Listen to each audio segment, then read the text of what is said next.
Hello,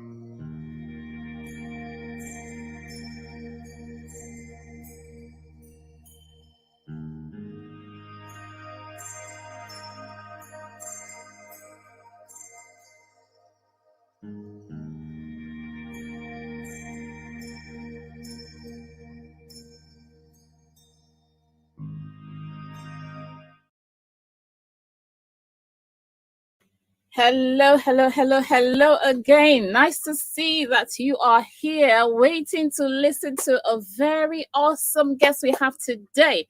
Thank you very much for always being here, supporting, liking, commenting, subscribing, and sharing the videos because we know we have a lot to learn from ourselves every day. We learn every day. So thank you very much for always being here. Thank you for subscribing. Thank you for sharing the video because we know there will be people who would need this video. Now, we have a special guest. I haven't got words to qualify her. She's, according to what I've written here, she's a multi-talented, multilingual, and she's going to be showing us some of our skills. Maybe she's going to be saying hello to us in different languages that she can speak. So she is multi-talented, multilingual, Oxford undergraduate. She's bright, adaptable, and determined. That is from her LinkedIn profile. Without further ado, I will invite on the screen Miss Oyindasola Bello. You are welcome. Thank you very much, Dr. Bunmi. Hello, everyone. My name is Oyindasola, or Oyindasola. And should I just explain my current, where I am at, or?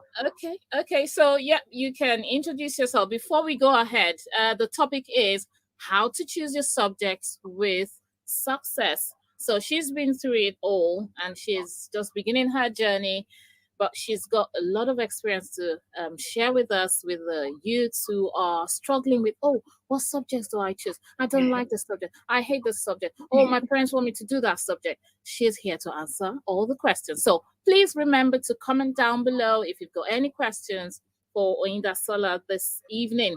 And the topic, like I said, is how to choose your subjects with success. So, Oyindasola, I would like you to please introduce yourself and your journey so far. Thank you for the introduction. That was really good. Okay, so my name is Oyindasola, like I said, and I'm currently a economics and management undergraduate student at the University of Oxford.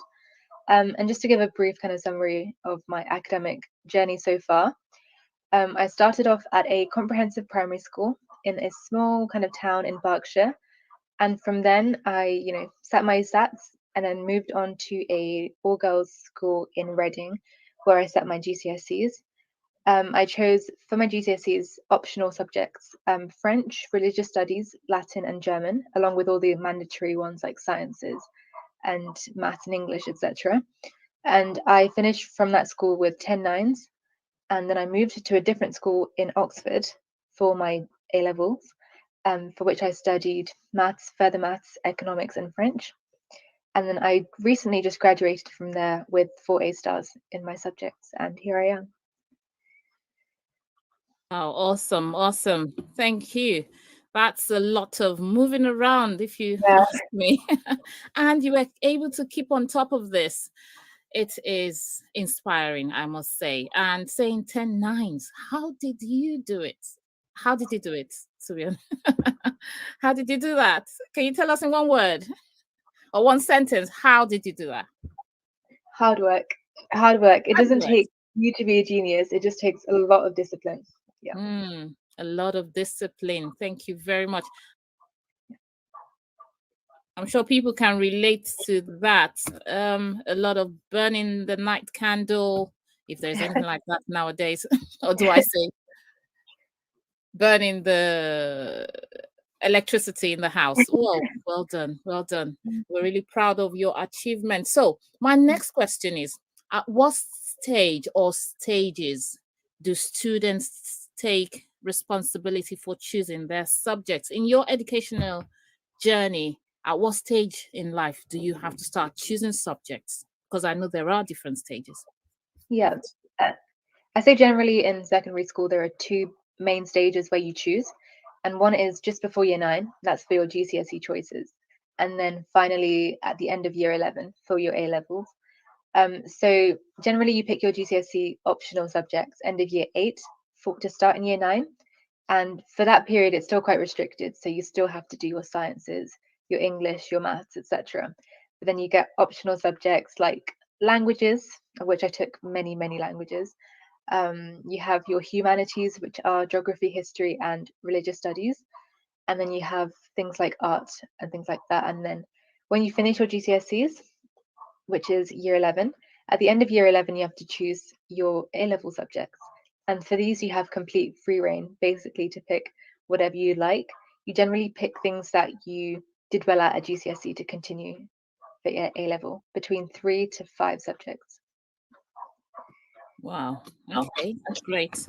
So that's it. That means everyone in secondary school will have to do a science subject. So there's no art, because someone was asking recently saying, what subject are you was asking one of my children, are you in art or commercial? Because in Africa we used to right from the very beginning, well, from middle age or the middle level of your education in secondary school, you'll have to know if you're going to be an art student or science student, but it seems in the UK, everyone has to do science. Is that correct? Yeah, up till the age of 16. Okay. Okay. Great. Thank you very much. So my next question is, before I ask my next question, now, if you're watching, you've got children who are at the stage of picking subjects, parents, I'm talking to you now. It's time for you to get them seated, let them listen to someone who has been through it and who has a lot of experience to share with the younger generation. So please, let's not take this for granted. Remember to share, to like, and subscribe to the videos. Thank you very much. So I've asked that the next question is, at what stage? I've asked that. So is there a relationship between the choice of subject and your career, or is it just choose anything when you get to when you get out there, when you finish your education, then you can actually do this kind of career you want? Or does it really is there a direct relationship between what subjects you choose now and what you want to become in future? So that is a really good question, and it's really important because, in short, yes, there definitely is a relationship between like the subjects you choose and then what you end up, doing in the future potentially, because a lot of people don't think too far ahead, but by university, the degree you want to study will likely have required subjects that you must have taken at A levels.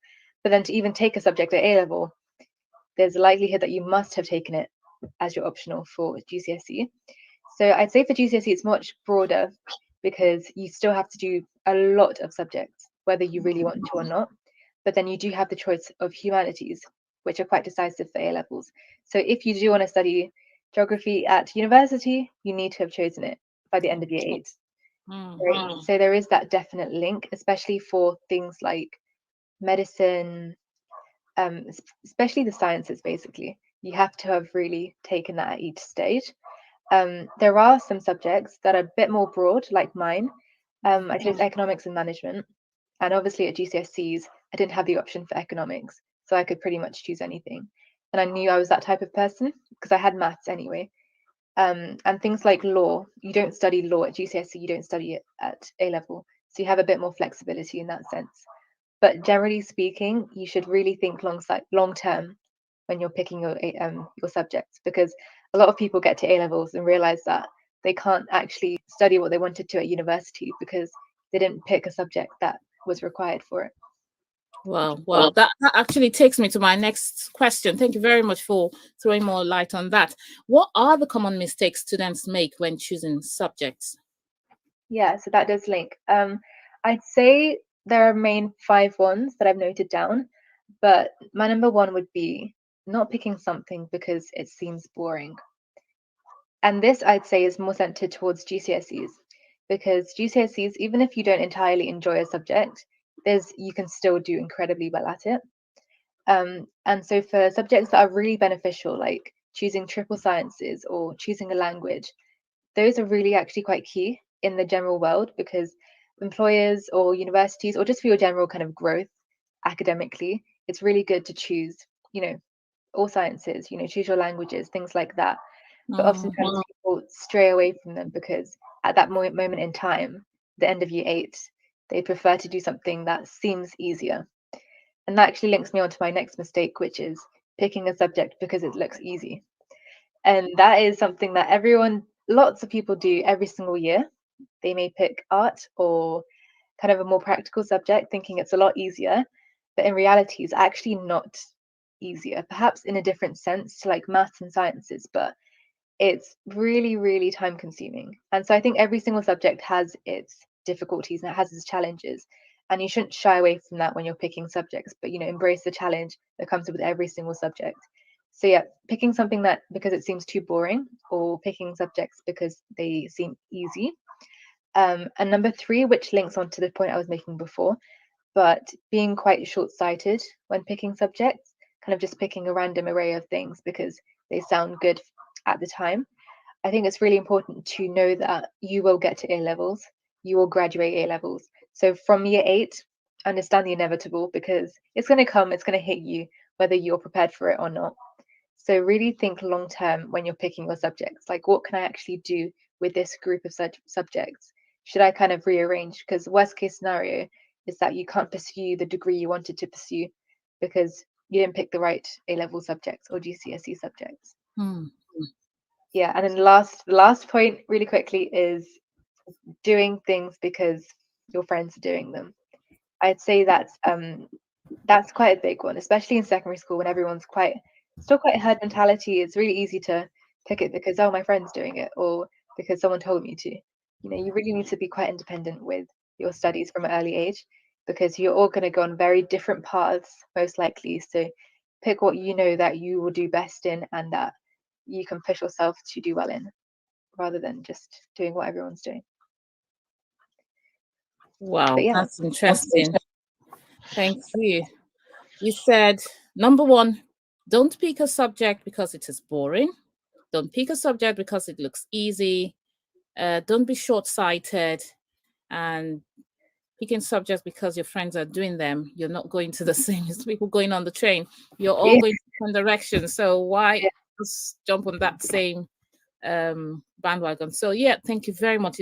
I think I can relate with that, where people just choose things because they'll be in the same class with their friends. Oh yeah, we can always we gel together, we can always sit together, but you're not going to the same, you don't have the same future. So why you're not going to live in the same house, or you don't have the same parents, so you paying your bills. Yeah, exactly. So but anyway, I know that is a struggle with with youths, because you just want to feel comfortable.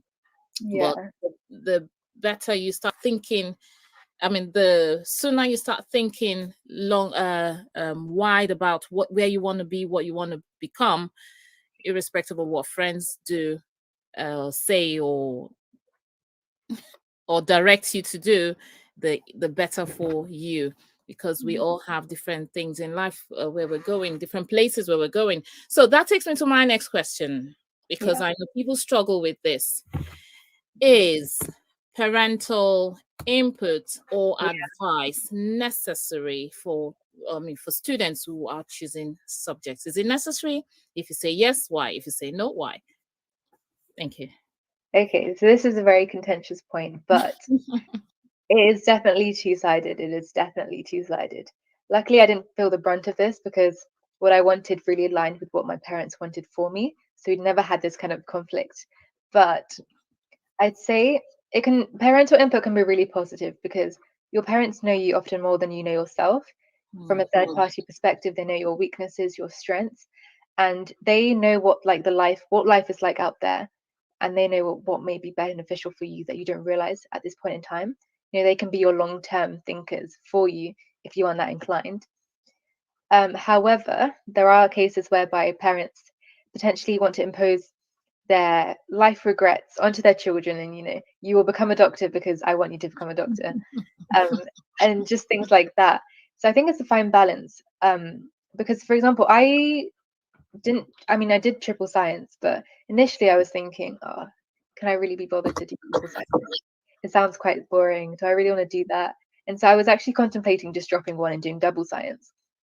But knowing that what my parents would say, I just chose triple science. And in the end, I got 3 9s anyway. So I think having that parental input to kind of direct you when you're thinking short term is useful. But, you know, children are so different in terms of the variety of abilities, of just like wants for their futures. And in short, not everyone can become a doctor, not everyone can become a lawyer. There is still so many different career paths, whether it's more artistic, whether it's more practical, and they're all still very valid, right? Because we can't all be doing the same career paths. So I think respecting the path that that your child really wants to go down and is really good at, but then also, inputting with advice to help them think realistically sometimes. Wow, that's a wise way of answering the question. Thank you very much. Really wise. Thank you. I like the way you said parents sometimes impose their life regrets on their children. That is awesome. That is awesome. Yeah. So for parents, for youths, whoever is listening out there, let the children choose. All we need to do is direct them and expose their minds to, oh, why do you want, let's know why they want to learn a subject, rather than saying, oh, you have to be this. We are this in my family. From generation to generation, we've always been that. So you have to carry on the battle. You have to carry on the fire and all of that. So God help us. God help us. Thank you very much. I really appreciate this time you spent with us. Are there any last tips for students, especially those who are preparing for exams, those who are having their GCSEs or writing their A-level exams soon? Any tips for them so that they can also come to Oxford or Cambridge or Harvard or all of those top 10? Even better. I'd say just a few tips I'd mention are, number one, like, don't underestimate yourself in your studies. Like, if there's something you really want, you just need your dedication, you need your discipline, and that's like incredibly possible.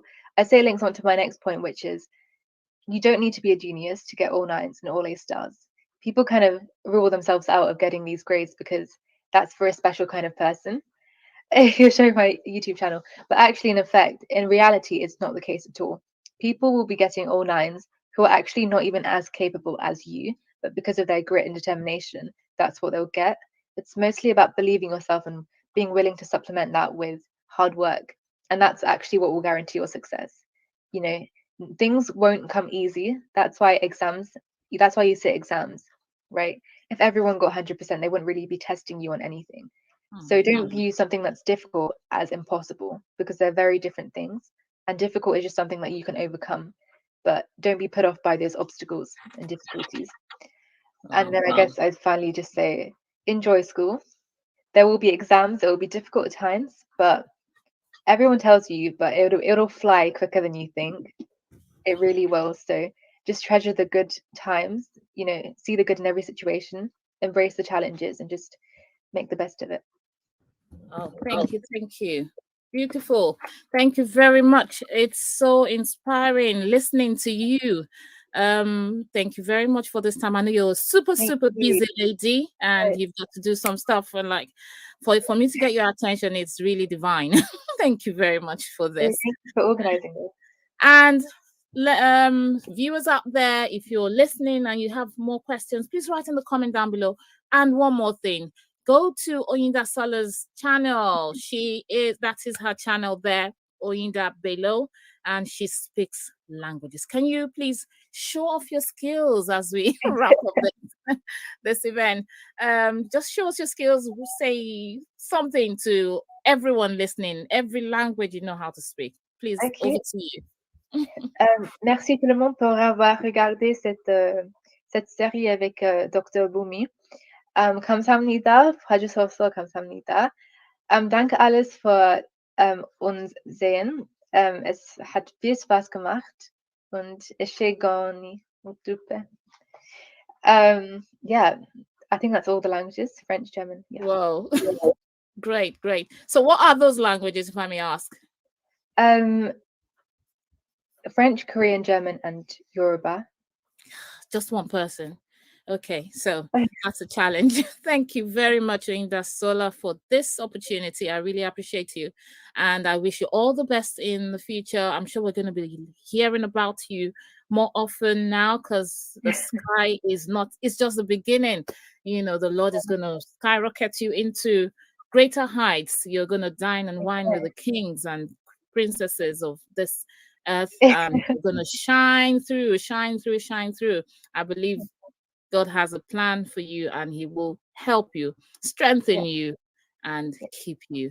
Thank you very much. One last thing I'd say. You just reminded me, but guys, have faith. Have faith, because honestly, with God, you can do anything and everything more than you ever thought you could. Yeah. Yeah. Thank you. That's a wrap. With faith, you can do anything. Yes. Thank you very much, and I wish you all the best. Thank you. Oxford. Thank you. Bye. So, viewers, you have heard it all from our lovely Oyinda Sola Bello. And please, let's encourage our children to choose rightly, because that is the beginning of their journey in life. Remember to like, subscribe, comment, share, and share this video with someone, with children, with youths, with teenagers, with people who are, even with those who are, you know, who are old enough to be grandmas and mothers, and but are still trying to change careers. Please share this video. Thank you very much for always being here, always listening, and I wish you all the best. See you next time. Bye-bye. It's like a plant. If you put a plant in the right environment, it will thrive. If you're putting it in the wrong environment, it will die. So choosing what A-level school you go to, sixth form or college, whatever it is, that's best. Choose what's best for you. Obviously, people are like, oh, I want to go to the same school as my friends, and I don't want to sound like horrible. That's great. But just because it's good for your friend doesn't mean that's good for you. You go to the same school as your friend, your friend is thriving and you're not. A bit of resentment may even come up in that friendship.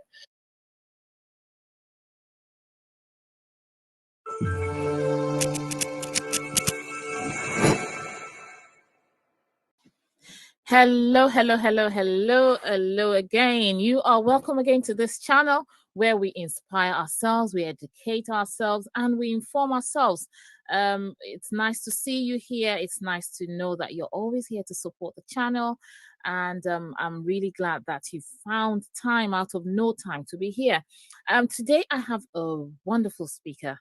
I always have wonderful guests. I have no words to qualify her, short of words to qualify her, but when you listen to her, you will definitely know what I'm talking about here. Now, today's topic is pitfalls to avoid in your journey from secondary to university. So we're talking to the youth here, the younger generation who are making decisions about going from secondary to A levels to university, choosing careers and all of that. So as a parent, as a brother, as a sibling, as a sister, as a student yourself, if you know anyone who needs to listen to this, call them and say, it is time to listen to our guest for today. Now, the interesting thing about what we're doing today and about the topic is that it's so wide. Pitfalls to avoid in your journey from secondary to university. There's so much to talk about, and we're doing this in series. And I am so privileged to have an undergraduate who has been through a journey herself, and she's giving me her time. How golden, a golden opportunity to have her time with us. And she's going to take us through a series of talks. The next one will be on Saturday. For you not to miss out on the next talk, you need to like, share, subscribe so that when we come on air, you are aware that we are here. So we have a next talk about 5 series we have with our excellent Bolariwa Dupe. So let's listen. If you have questions, if you have comments, please write them down below. I invite on the screen my special guest. You are welcome. Nice to see you. Thank you for the introduction. I'm so glad to be here. It really is an honor that you've been asked me to speak. So thank you for the opportunity, allowing me to share. Thank you. I know you're loaded, and because of that, we can't do this in just one sitting. We want to make it sweet and simple. So yes, we are here to talk about the first topic in the series of pitfalls to avoid. And the first topic is going to be choosing your A-level subjects, choosing your schools, choosing your colleges, and she is here to talk to us about it. But before we talk about that, could you please introduce yourself and your journey so far? Sure thing. Hello to everyone who's watching. My name is Dupa. I also go by my middle name once in a while, Ruth. So if anyone ever knows me, I'm also Ruth. I'm currently an undergraduate student studying economics and finance at the University of Southampton. Well, my journey with higher education has not been the most conventional or the most straightforward as some other people. I've taken a gap year. I've taken technically 2 gap years, sort of take time to either redo exams or just sort of find out where my passions lie and what I want to do. In addition to that, I've also changed my undergraduate course. So previously I was studying a Master's of Science. Well, it's an MSci, but I was studying physics at the University of King's College London. But life circumstances and changes in what I wanted to have for my future, I decided to change, and I'm currently doing economics and finance. So it's a bit of a round and round journey, but here I am. I thank God. Good. Thank God. Thank you very much. Thank you for that introduction.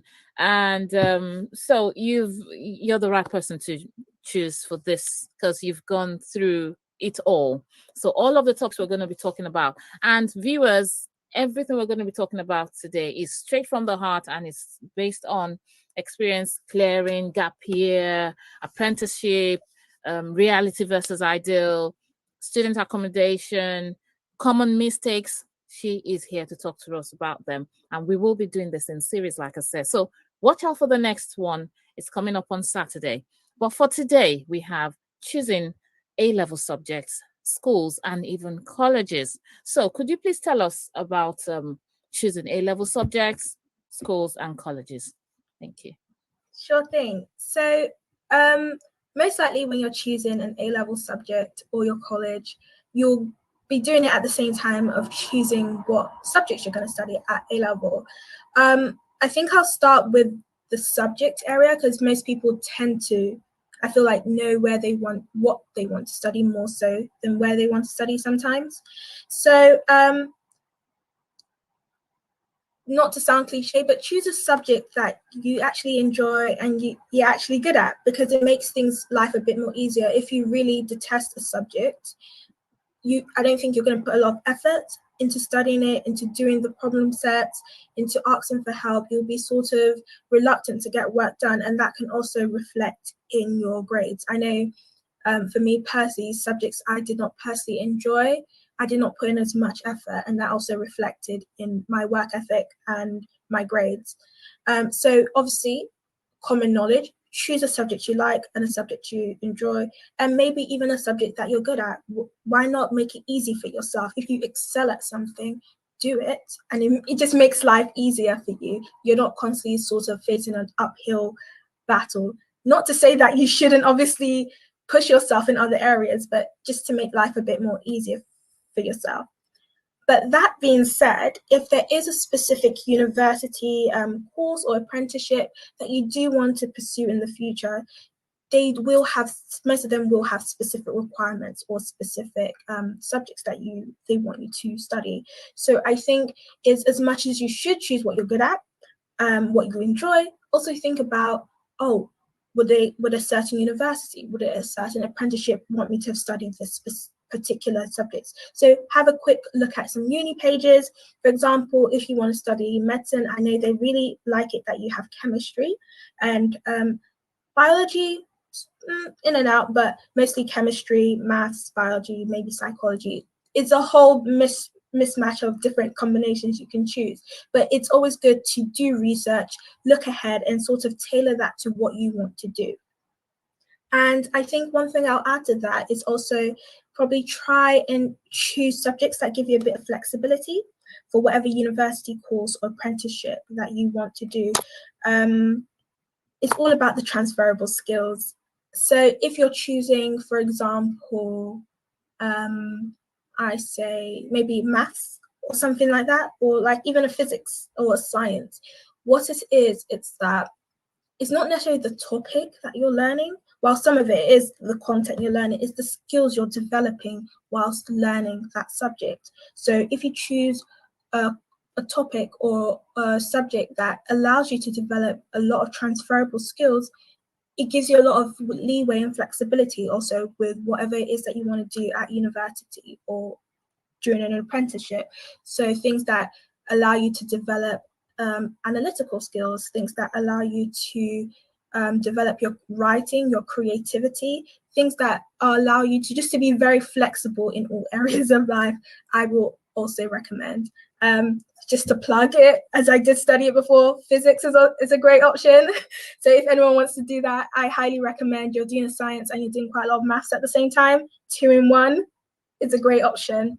But I think the main thing with choosing your A-level subject, and it's also similar to university, is all about planning and research. I know there's a very well-known phrase, it's fail to plan, plan to fail. So it's all about doing the research, just looking ahead of time instead of allowing things to sort of catch you unawares. I will also just a signpost to extra resources. I know that you did another video with another guest. I believe her name was Oyindasola Bello.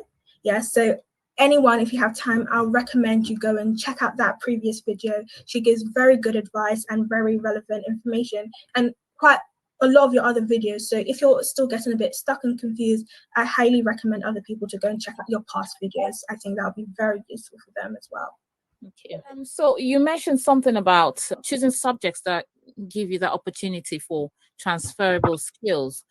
Is it all subjects that would actually help you have the opportunity, or are there particular subjects you would recommend someone who is in secondary school now to think of?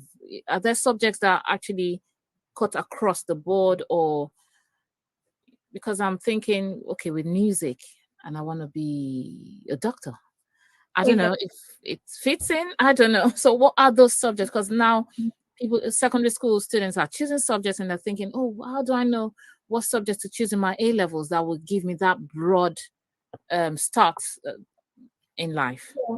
Yeah. So in that case, not stereotypical, well, it's generally mostly like the maths, the sciences, and some of the English or something like history or psychology, the quite academically rigorous subjects, I will say.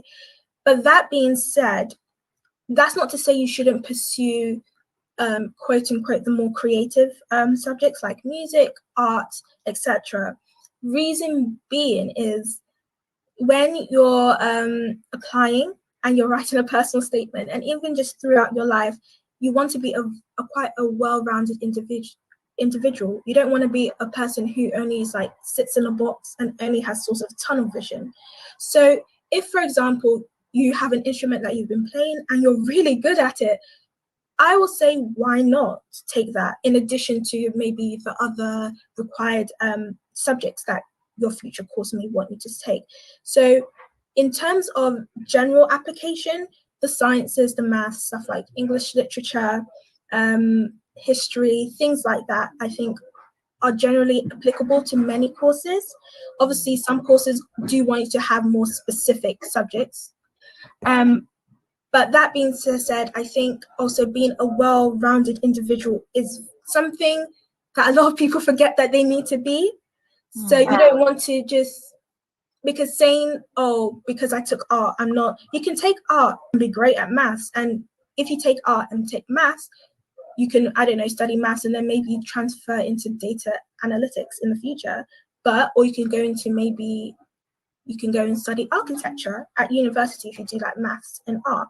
So I think firstly, it depends on what the individual really wants, number one. But I would say the sciences, maths, and English generally tend to allow room for flexibility and going in and out of different courses. I think it would be very hard to say, I want to become a doctor, and all you did was art, music, I don't know, creative, critical thinking, so on and so forth. Not that it's not possible, it's just a lot harder. So that's what I will personally recommend with that. Okay. That now takes me to I know someone has said it in the previous videos, saying UCAS is your friend, UCAS website is your friend. For someone who is choosing A-level subjects, how does UCAS come in? So I will say it's sort of firstly familiarizing yourself with how the sort of tabs and the links that UCAS gives you. So UCAS does have a lot of links that they can use to signpost you to very relevant information. So one thing is use it because it's built for our system.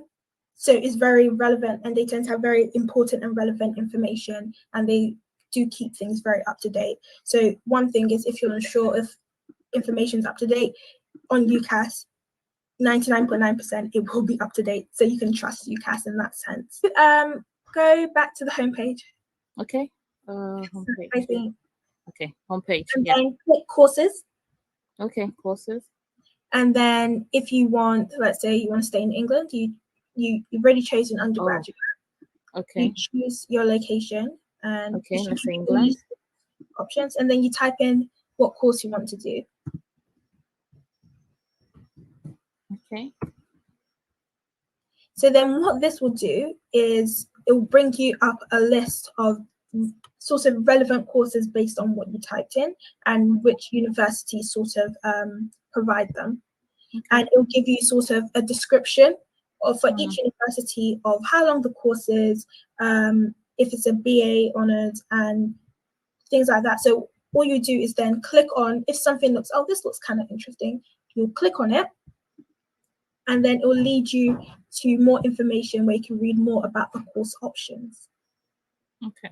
It'll give you like a course summary, so you kind of know what it is about the course, the type of modules you take there. And I think it also gives you tips on how to apply, deadlines, and also maybe entry requirements as well. Okay. So I think using UCAS, this is just like a very basic overview of how you can use UCAS. But using it in this way is, if you're not too sure, you can think, okay, maybe you want to study in Ireland, I don't know, or you want to study in Scotland. You can type in the course, choose the location, and just sort of see what is available to you. Click on it, just go through it and say, oh, this looks kind of interesting. Okay, highlight that tab. Let's go on to the next tab. Oh, this one looks kind of interesting. Let me also look at that. And you can just sort of write down your list of options, and that sort of gives you a starting point in where you can start doing more research. Okay. So I feel like you can use UCAS a bit more. You can also sort of do this a little bit with, if you're searching for apprenticeships as well. So UCAS is very useful and very relevant to our current location as well. Okay. On UCAS, I think they also have things like events. Events, yeah. The reason why this is good is because not only does it give you links to open days, it's also when you're writing personal statements, it's also sort of like taster days to sort of get an idea. If you type in, I don't know, you want to do something with medicine, it gives you a link to open courses or like taster days or things you can do. So you can sort of get a taste of what it is. So that can further guide you in, oh, do I think this is really what I want to do? So it's very useful in that sense as well. Okay, great. Thank you. To a certain extent, and I say, take what I say with a pinch of salt. This is just my personal opinion. I think the A-level school or the college you go to a certain extent, maybe even matters a bit more than the subject that you pick. I will say, make sure you go to a school that works well for you. You know that their teaching style and their support system is one that you will excel and thrive in. Because sometimes some people, it's not that they don't understand the content of what they're learning, it's just the environment they're in. And it's like a plant. If you put a plant in the right environment, it will thrive. If you're putting it in the wrong environment, it will die. So choosing what A-level school you go to, sixth form or college, whatever it is, that's best. Choose what's best for you. Obviously, people are like, oh, I want to go to the same school as my friend, and I don't want to sound like horrible. That's great, but just because it's good for your friend doesn't mean that's good for you. You go to the same school as your friend, your friend is thriving and you're not. A bit of resentment may even come up in that friendship. So I think choose what is best for you, and these are some factors you take when looking for the best sixth form or college. One thing I would say to look for is choose one that when you look at every school, college has a prospectus where they tell you about the subjects and why you should come to our place, why we're the best. Take it very seriously. Look at the data and the statistics that they've produced and compare it to other places. Say, okay, this one has gotten really good results here overall, but what about their English department if that's what you want to study? What about their science department if that's where you want to go to? So look at it in terms of overall, the whole school environment, because obviously you may take part in extracurricular, you want to make friends, you still want to be able to enjoy your time learning. Also look at it in terms of whatever subject you want to study, because a school may be great with their sciences, but if you want to maybe pursue drama and their drama department is not that strong, you don't want to enter a situation where you won't be adequately supported. So look at the whole school, the whole college, overall, the big picture, but then also look at the specific department. So when you go to college open days, sixth form open days, I think always ask questions, stuff like, okay, how are current students performing? How are you adapting to different learning styles? Is this mostly book-based work? How are revision sessions conducted? Or just things like that, things that will probably help you. Will exams be, how are exams conducted in the uni? In the school? What about mitigating circumstances? How does the school and the specific department handle that? If someone's struggling for help, how do you support extra help and extra learning resources? Ask those kind of things, because not everyone doesn't learn in the same way. Some people need extra time to grasp a subject. Some people, they just need to repeat things over and over again. So ask questions that suit your learning style best and see how they respond and how they sort of prepare for that. And another department in a college or a sixth form you should really be looking at is their career development department and their career education department. This department is very pivotal because these are the people who will give you the support for applying for apprenticeships, applying for university. If your college or sixth form has a very good one, they will be able to guide you step by step, and you will not, even if things do not go the way you plan, they will be there to support you so you end up getting onto the path you want to go into. I've heard horror stories of people going to their sort of careers developer and sort of smashing down their dreams, maybe because they didn't get a certain grade. You don't want to go to a school that makes you feel, oh, because I did not get a certain number, therefore I am useless, I am worthless. Don't do that to yourself, because that is completely not true. But you do want to go to a school where they will support you and push you, but they'll also be honest and realistic with you. So also ask a lot of questions about their career development and their career paths. I know for me, when I was at Dartford, I had this idea that I really wanted to study physics at Oxford University. I don't know why. I mean, I went there on an open day, but my grades initially, I think, were not the right grades. But my careers developer person, she was so lovely. She called up Oxford University then and there, said, this is what we have, this is what we get, how do we get there? And we sort of sat down and designed a pathway for where I want to achieve my goals, and also alternatives in case I didn't get there. So that's the kind of support you really want. People who will be there to support you. So also don't forget that department. I think a lot of people don't realize it until it's too late. And that also leads me onto the topic of, I know in some places it's sort of changing schools or changing from comprehensive to grammar. I say most of the time it's recommended you stay where you are because you sort of know your teachers, you know their teaching styles, you're familiar with the people around you, and they already know how they can support you, where your weak points are. So in that kind of situation, I'll say, if you know the school you're in, the teachers are there are good and they will support you, stay.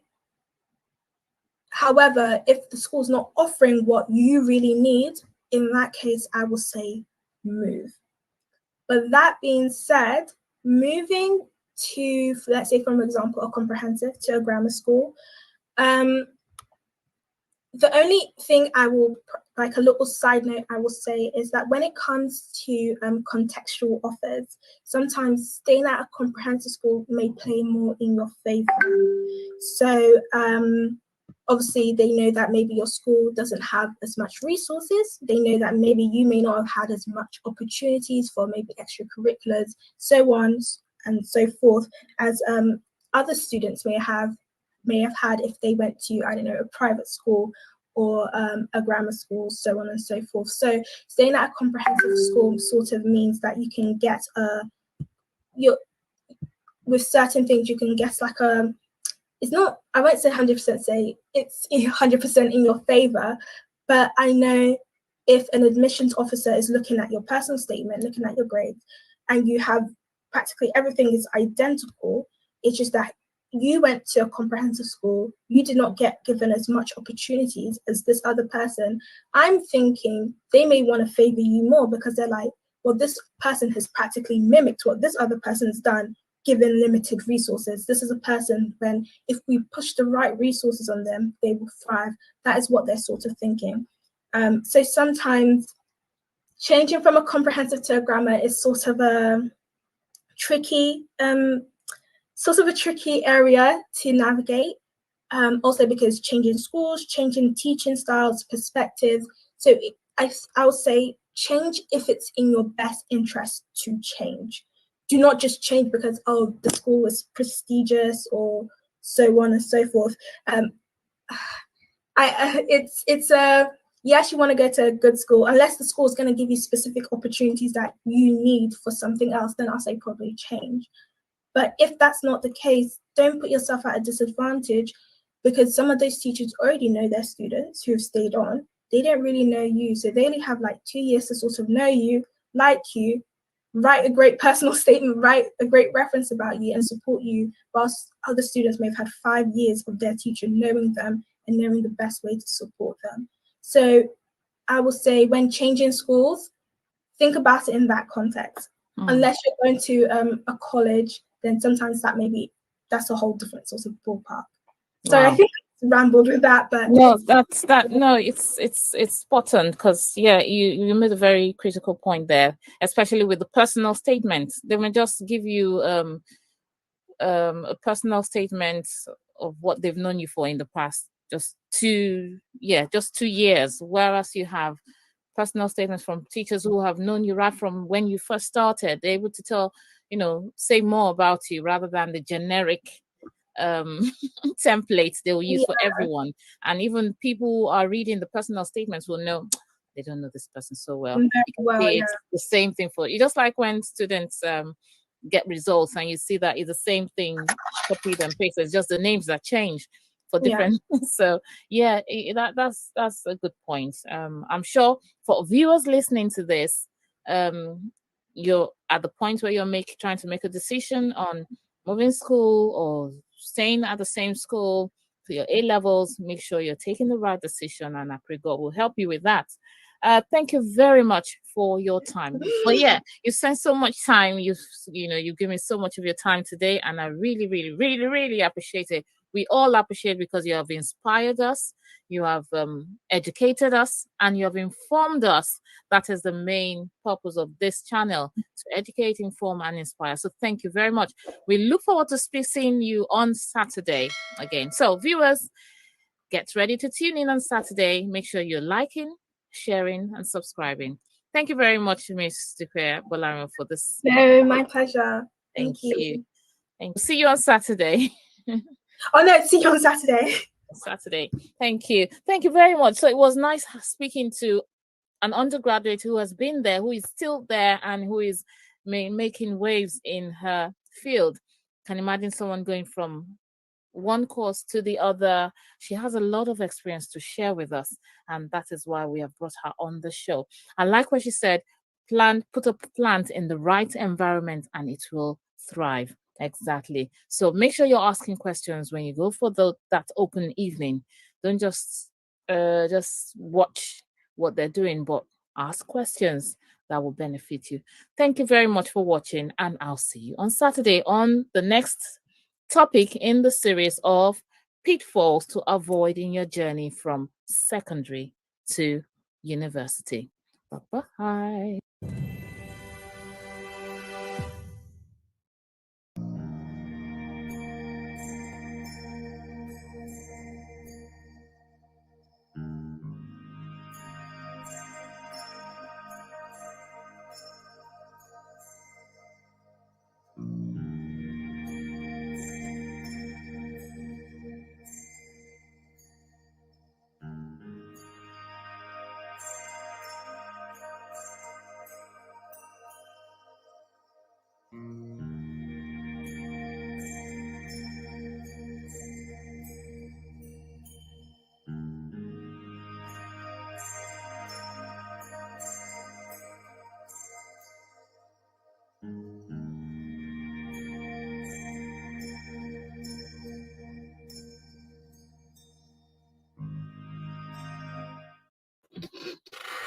You are welcome if you are watching. Welcome, everyone. Nice to see you again. As we await people to join us, we will just carry on because we know that there are people who keep to time and are waiting and thinking, yes, what do we have for today? You are welcome, everyone. Thank you for always joining us, always supporting, always sharing, always sending the videos out for people to subscribe and to learn. The essence of this is to inspire, educate, and for us to learn from one another. I'm sure you must have watched the last video about pitfalls they need to avoid from your journey from secondary school to university. And we said it will be in series. So last week we talked about choosing the subjects, choosing A-level subjects, the colleges, and even the A-level subjects in school. But today we are talking about clearing. What is clearing? Sometimes you get to know all these words when you need them, but why not know beforehand? Clearing, we're talking about choosing the university. This is what after you've done your A levels. So today I will call on the screen our excellent, intelligent lady once more to come and tell us about clearing and choosing uni. It's not going to be a long one, so no fret. You are welcome on the screen. Hello, good afternoon. Thank you for having me once again. Yes. So just a quick intro and then you carry on to tell us what you have for today. Hello, good afternoon, everyone who's able to watch live or those who may watch later on. Thank you for joining us. I'm not sure if you've watched our previous video, but just sort of reintroducing myself from there. My name is Super, but I also go by my other name as well, Ruth, and I'm currently a second-year economics and finance student at the University of Southampton. What we're going to do today, we're going to sort of continue on with a topic about pitfalls and what to avoid. And I've been asked to speak considering my journey with education has been quite, I'll say a long one, but it's one where I've been able to sort of make mistakes, learn from them, and sort of come up with ideas. Okay, if I was maybe 16, 17, I wish I'd known this, or I wish someone had told me this, and I'm here to share with you that information I've learned so you don't maybe do the same things I did, or if you find yourself in a similar situation, what you can do to make the most of it and progress forward. Yeah. Thank you. Thank you very much. So most times we get to hear people do exams and then they want to choose, they've done their A levels, they've succeeded from secondary school, got admission into A levels, and they're like, okay, how do I know which university to pick? We talked about it last week. Go on UCAS and know what the universities will offer the course you want to do. Now, they pass the exam and wow, so smooth. They go into the university they want. But then some don't. They have to change universities, and that is where I think clearing comes in. So do you want to merge the two, choosing your university and clearing? Over to you. Just tell us all about it. Okay, sure thing. So sort of going off what we said last time about choosing the best place for you to study your A-levels, similarly with the university, you have to do your research. I think the key word is always research, research, research. So it's a bit similar. Try to do a lot of research, get a lot of information about the university you want to choose. That way you can choose what's best for you and also best in regards to whatever course you want to do. So I know with some universities, people do tend to have a tendency to be like, oh, this is a highly rated university, I want to go there. And there's nothing wrong aspiring and aiming high. And I do believe everyone should go to a quote unquote high ranking. But one thing is, rankings change by depending on who's ranking it, number one. And it's more than just ranking that you need to look for. You need to look at employability. By going to this university, would I have maybe links to certain employers? Well, does my university offer employability skills and courses that, yes, okay, I've got my degree, but how am I now fit to enter the job market, the working world? And some universities, their employability and marketing areas in their uni are very good, and they have lots of workshops, people to help you, lots of information to signpost you to make sure that once you have graduated, you're not just, okay, I've got a degree, how do I get a job? They have things in place to help you even find those jobs. Another thing to possibly consider is maybe your location. Some people will prefer to live, maybe go to a city uni like one in London. Some people will go to a more campus style uni, which, like for example, I've gone to a city uni, I've gone to one in Kings, and I've gone to London. And sometimes the location really can affect your education just in terms of the pace and the lifestyle. Some people really don't like cities. Some people prefer things to be more quiet. So that's those are like factors you should also take into consideration. And also maybe the demographic of people, if there'll be certain types of people at that university. Oh, would I be able to relate with the people? Would I be able to relate with my lecturers? So just like with A-levels, what college or sixth form you choose to go do your research, talk to the people, ask questions, think about what university will truly support you. What is this university truly going to offer me? Just don't pick it based on its name. Think about how would I really thrive at this university. And for example, some universities, it doesn't really matter the name, especially if you're doing, for example, a course like medicine. At the end of the day, you're all gonna graduate, and for your F1 and F2, which are your foundation years, you're all gonna most likely go into the NHS. But when picking your university, sorry to constantly reiterate, but I think it's all about research. Some universities, whilst they are good in the general topic, they have some sort of specialties that they're really good at.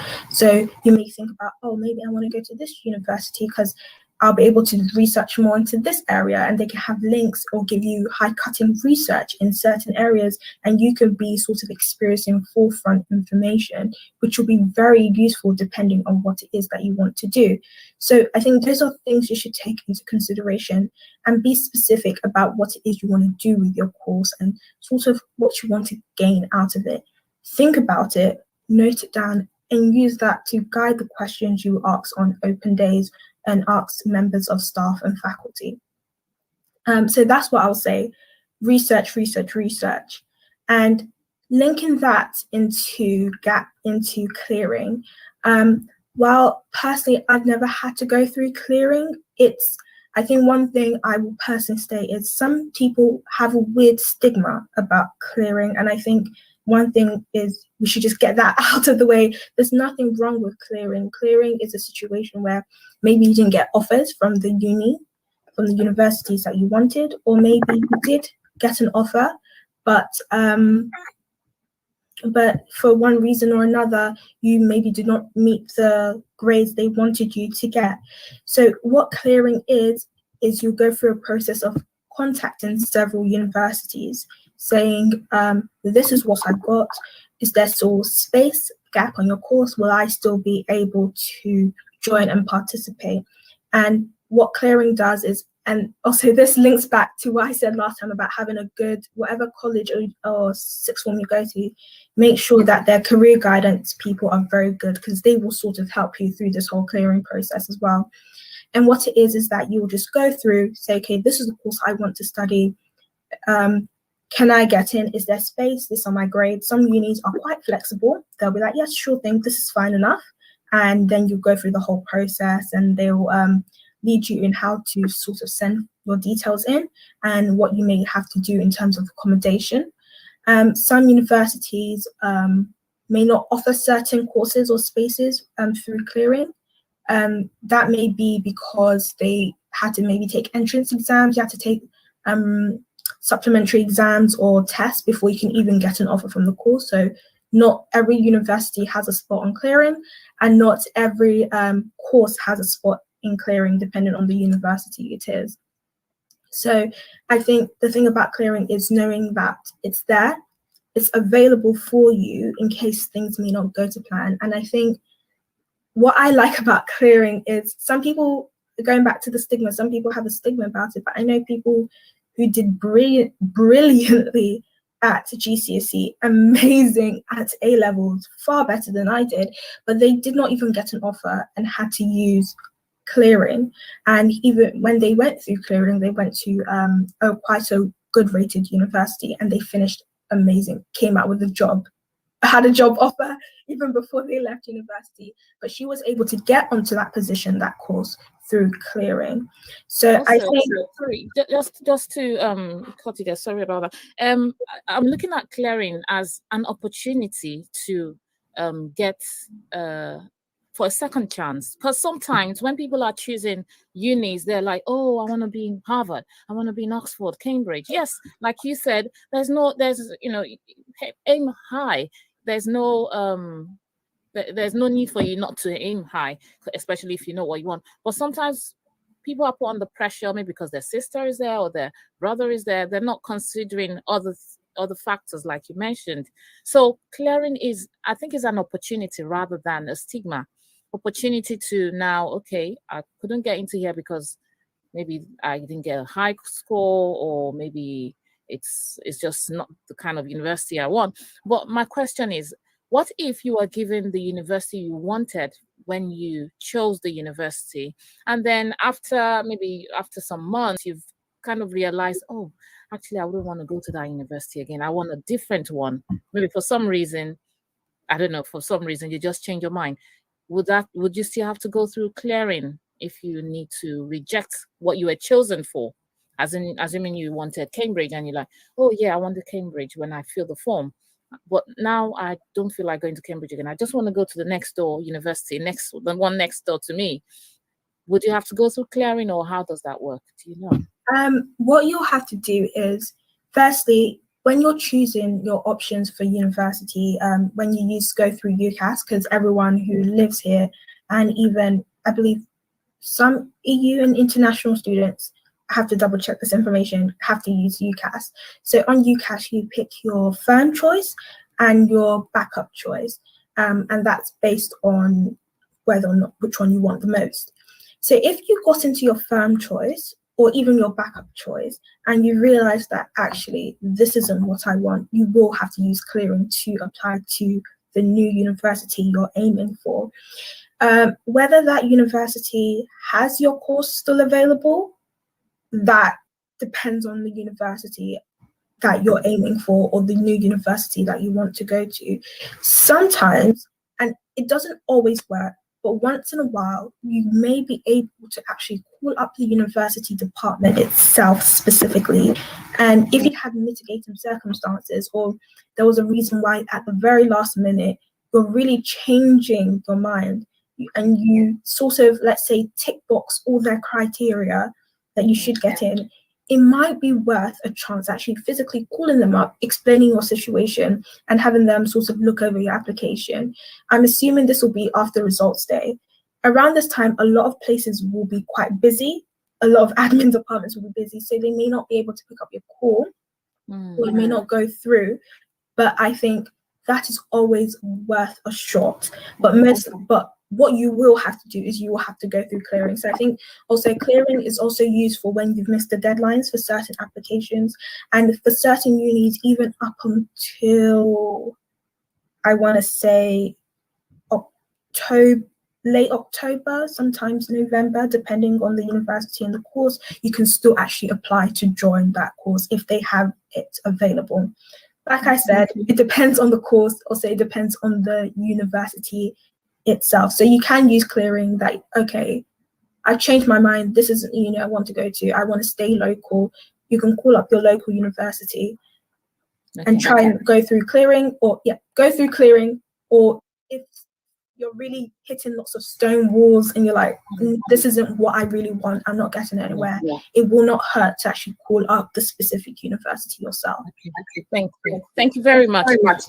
So thank you very much. You've explained this, what clearing is and why it is necessary.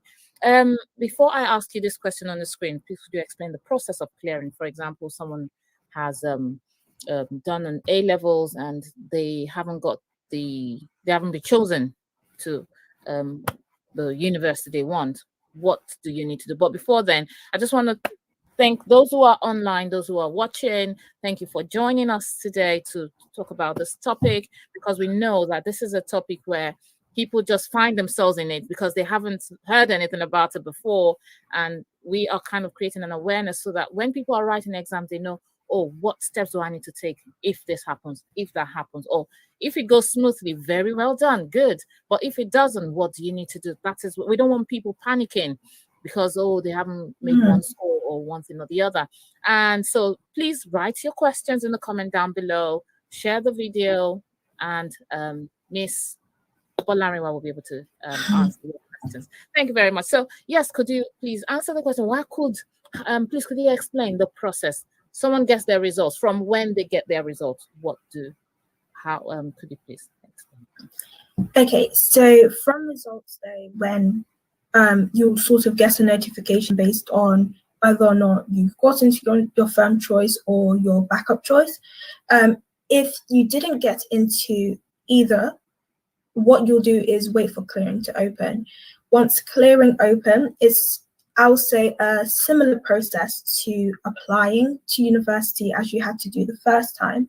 And what you'll do is you'll just follow the steps, sign in. You should have your UCAS login and everything ready with you.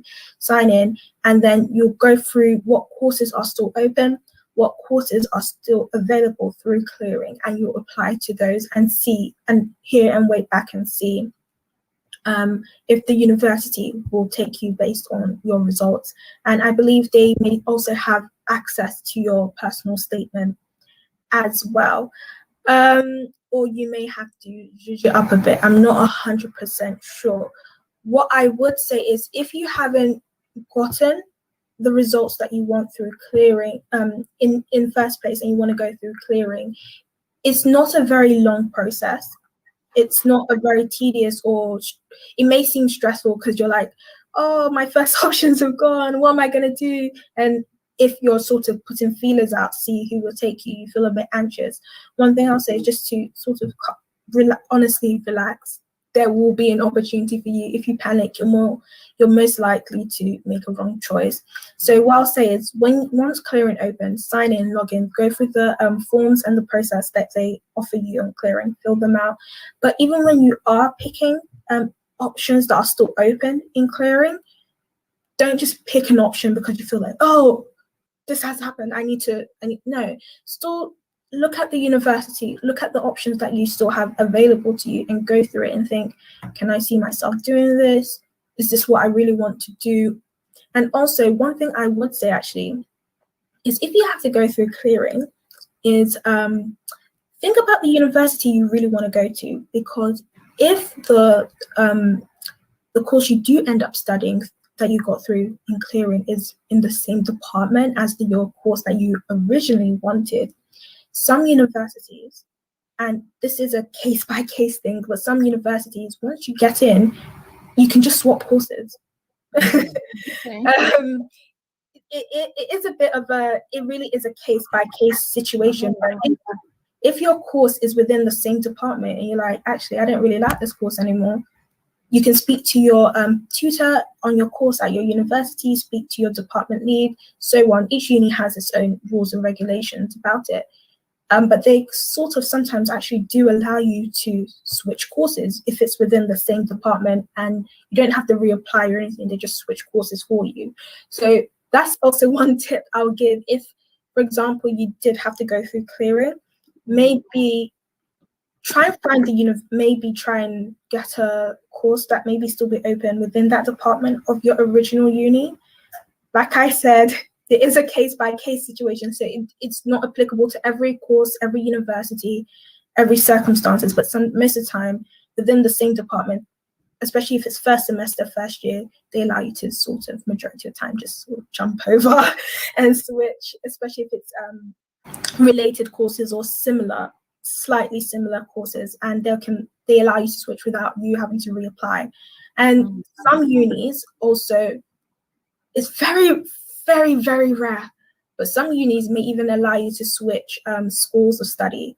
So you may have started off doing I don't know, physics or something, and you want to switch to something completely else. Depending on the school, depending on the uni, they may also, depending on your grades, they may allow you to just switch over the schools. Okay. Very rare, but it could happen. So I'll say take that into account also when you're choosing clearing, because sometimes people go through a course in clearing, and then you can easily switch over into what you find a bit more palatable. That can also help. Okay, great. Thank you. That's wonderful. So clearing has to do with either switching or changing your course or changing a uni. So it's not just about, oh, I must do this course, and so this uni is not, no, I've not been chosen here, so I need to look for another uni. You could actually, if you have not been chosen for that course, still within that uni, choose a different course if that's the uni you want. So I think it's about weighing your priorities and what you really want. Okay, so thank you very much. So it's good to know that it's not the end of life if life happens. You know, when I say life happens, like you didn't get the grades you wanted and you know you worked hard for it. Don't kill yourself, don't panic, don't go depressed. There is still a way out. Okay, thank you. That's good to know. Is there anything else you want to say while we round up? Because I know we've spent 22 minutes already. Yeah. I know people will be like, oh, I have more questions. So please, if you have questions, put it down below. Even if you're watching after we have ended the live broadcast, you can still put your questions down below and Ruth will answer them. Thank you. So any last words for our people? I will say now is a great time just to, a bit similarly to what I said last time, just to familiarize yourself with the UCAS websites, with just like sort of toggle around, just sort of see what it is. And I'll say in regards to, like I said, research in regards to choosing your uni and your course. But I'll say specifically with clearing, please try to go to a college or a sixth form that has a good career support so they can help you through the whole clearing process if that does happen to you. Also, I'll say it's fail to plan to fail. I'm not saying, obviously, if you've got an offer, fantastic, congratulations. But even before that, think of what you would do if things were not to go to plan. I think it's always just think ahead of the worst case scenario and just sort of mentally fortify yourself just in case of anything. I think that's all I'll say. But always double check, because UCAS is always updating this website, giving you new information as it's relevant. So even if whatever I'm saying to you now, always go back on UCAS, also look at the specific uni websites and always double check, because sometimes things are changing quite quickly, and just don't take information as, oh yeah, that's it. Always go back and double check the information that you've been given. That's what I'll also say. Oh, thank you. That was so helpful. Thank you very much. I really appreciate your time here and educating us, because some people may not need it themselves, but they know people who need this information. So if you don't know, there's no way to advise or help someone, support someone through it when they're going through it. So now we know. Thank you very much. So this is the end of today's series on pitfalls to avoid on your journey from secondary to university. Next week, we will be talking about gap year and apprenticeship. So please connect next week, Saturday, on the next topic in this series. And I hope you invite someone. I'll put the notice closer to the time so everyone can link up. And the way you wouldn't miss this series is if you subscribe, because then you get a notification. Subscribe, get a notification, put on your notification bell, and you will get the notification when we are coming on live. Thank you very much, Ruth Bolarwa. Thank you, and God bless you for sharing your knowledge with us. Amen. Thank you. Thank you for having me. Thank you. Thank you very much. So, viewers, you've heard it all from her. Next week, we're talking about next week we're talking about clearing, and we're talking about apprenticeship. Be here, and hope to see you next time. Bye-bye.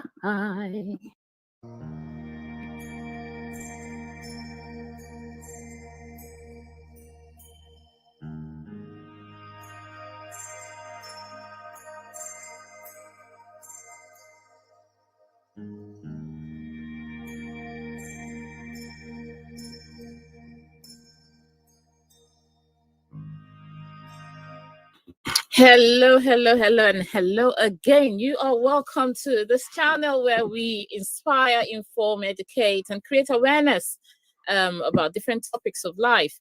You have been on a journey with us with our awesome lady, Dupe, and sometimes she's called Ruth.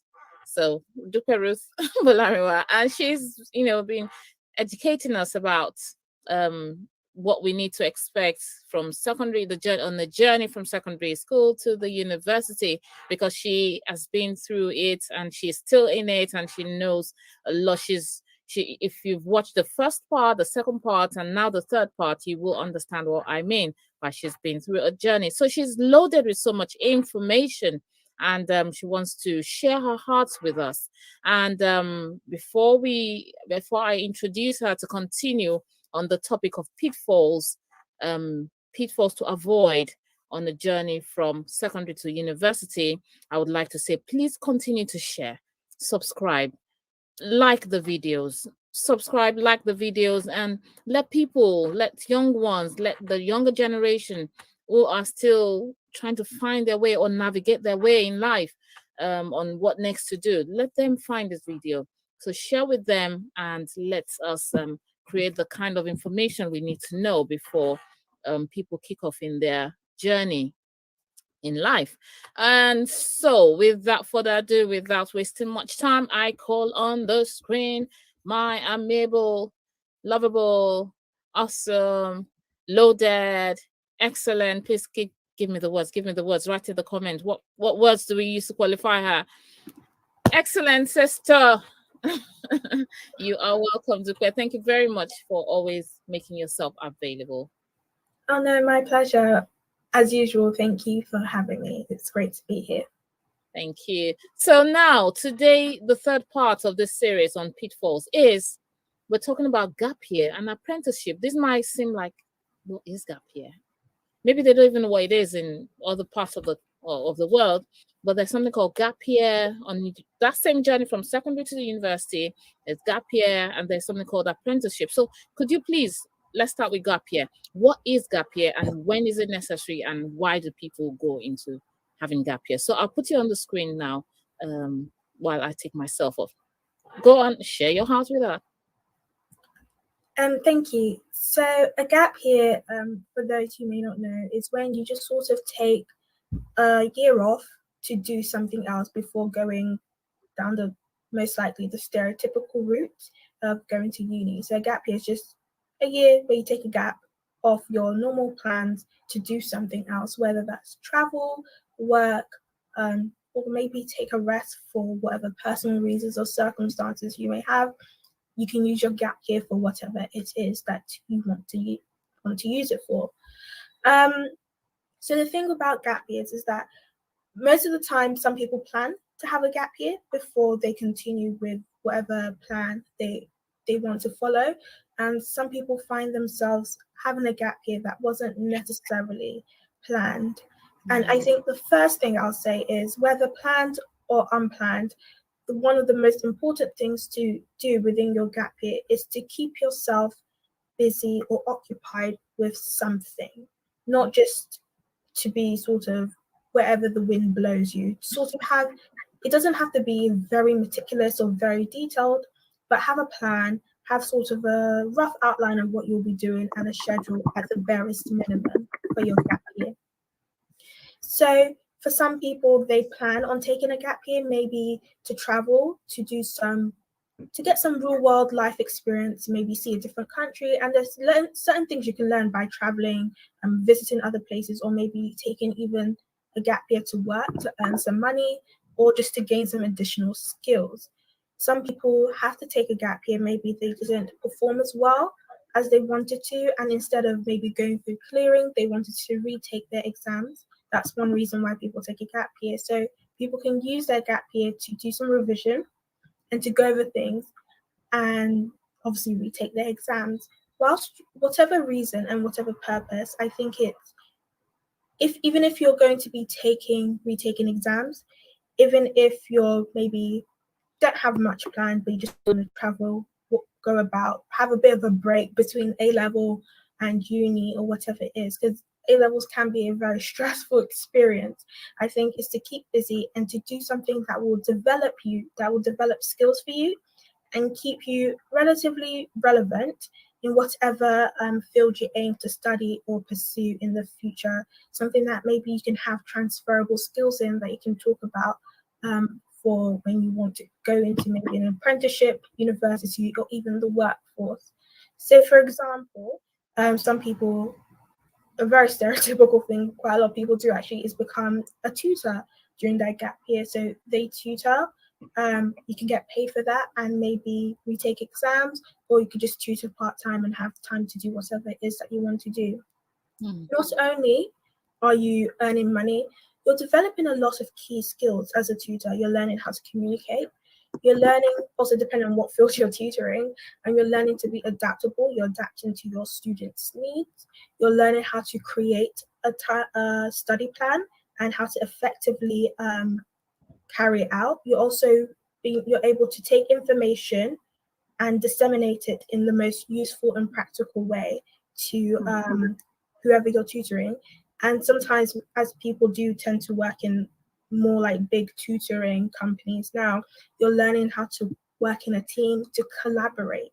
So those are like little skills and things that you're learning that you may think, oh, what am I gaining from tutoring? I'm just gaining money. No, you're gaining lots of skills. If, for example, you get a part-time job in a shop, you're learning customer service skills.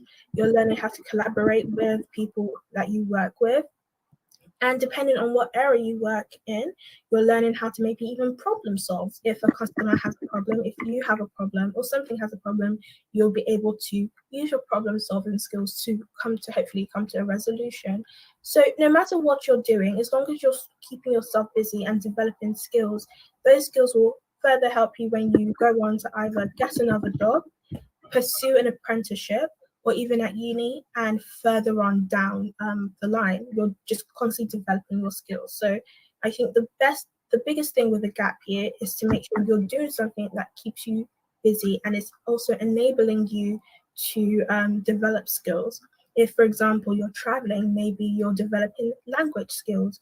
You're learning how to operate and communicate in a different culture, in a different time zone, and maybe other stuff is in different time zones. You're showing how resilient maybe you are, how adaptable you are, depending on what your situation is. So I think the thing is not to constantly reiterate myself, but keep yourself busy, keep yourself in a way where you're always developing your skill. One thing you can also do is maybe take online courses. There are free websites such as stuff like FutureLearn And even the government, sometimes on the Gov website, there are certain courses that you can take online to keep yourself relevant, just learning new things. And there are, I believe, LinkedIn Learning. I'm not 100% sure how free LinkedIn Learning is, but there's stuff you can also be doing whilst you're on your gap year, just to keep yourself relevant, keep yourself up to date. And you can also do stuff like volunteering work, very useful, very needful, and just keep yourself up to date with wider reading a book, keeping informed with what's going on in the current world around you. So I think, yes, keep yourself relevant, keep your skills up to date. But gap year is actually a really great time. You can have a period a year where you don't really technically have that many deadlines, you don't really have a lot of obligations, where you can learn new things and have very impactful experiences. And I think when you're taking a gap year, whether planned or unplanned, how you make the most of your time will really determine how great of a gap year you have. If you are taking a gap year because maybe you didn't do well, yes, you need to revise, you need to study and hopefully perform better to get the grade that you may want to get. But don't look at a gap year necessarily as a bad thing. Think of it as an opportunity to not only improve your grades, to study and go over content, you can use it as an opportunity to build other skills where you may not have had the opportunity to build those skills because you had to go to school, maybe start learning a new language, maybe pick up a sport. And that's something that can even follow you throughout the rest of your life, and also for your career in the future. So I think a gap year is a very useful thing to have, and what you do with it, how you spend your time, is really impactful. I will always say most people don't want to take a gap year sometimes, but regardless, I think everyone should just sort of plan for a gap year. Think, if I was to take a gap year, what would I do? How would I do it? And how would I go back? So worst case scenario, you have like contingency plans. And if you do find yourself having to take a gap year that you did not want to take, you can always refer back to those plans, back to those ideas, and have sort of an outline that you can use to guide yourself. That's the thing I'll say about gap years. They're very useful.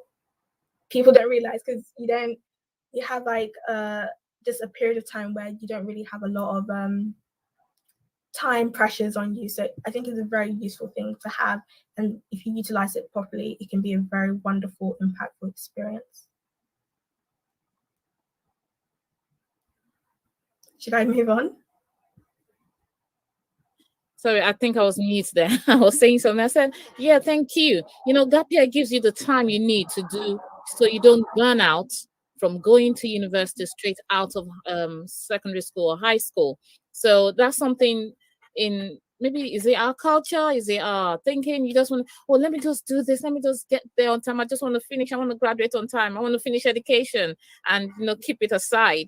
So we don't tend to realize that, while you're on a roller coaster, sometimes you need to take a break, step back, look at what you've done, see how it will help you in the future. And that's why we have a marathon, more like a marathon in our education in different parts of the world. We just want to get it done, back the certificates, go on to the next one, the masters. After the masters, you do the PhD, you go on, you keep running like that.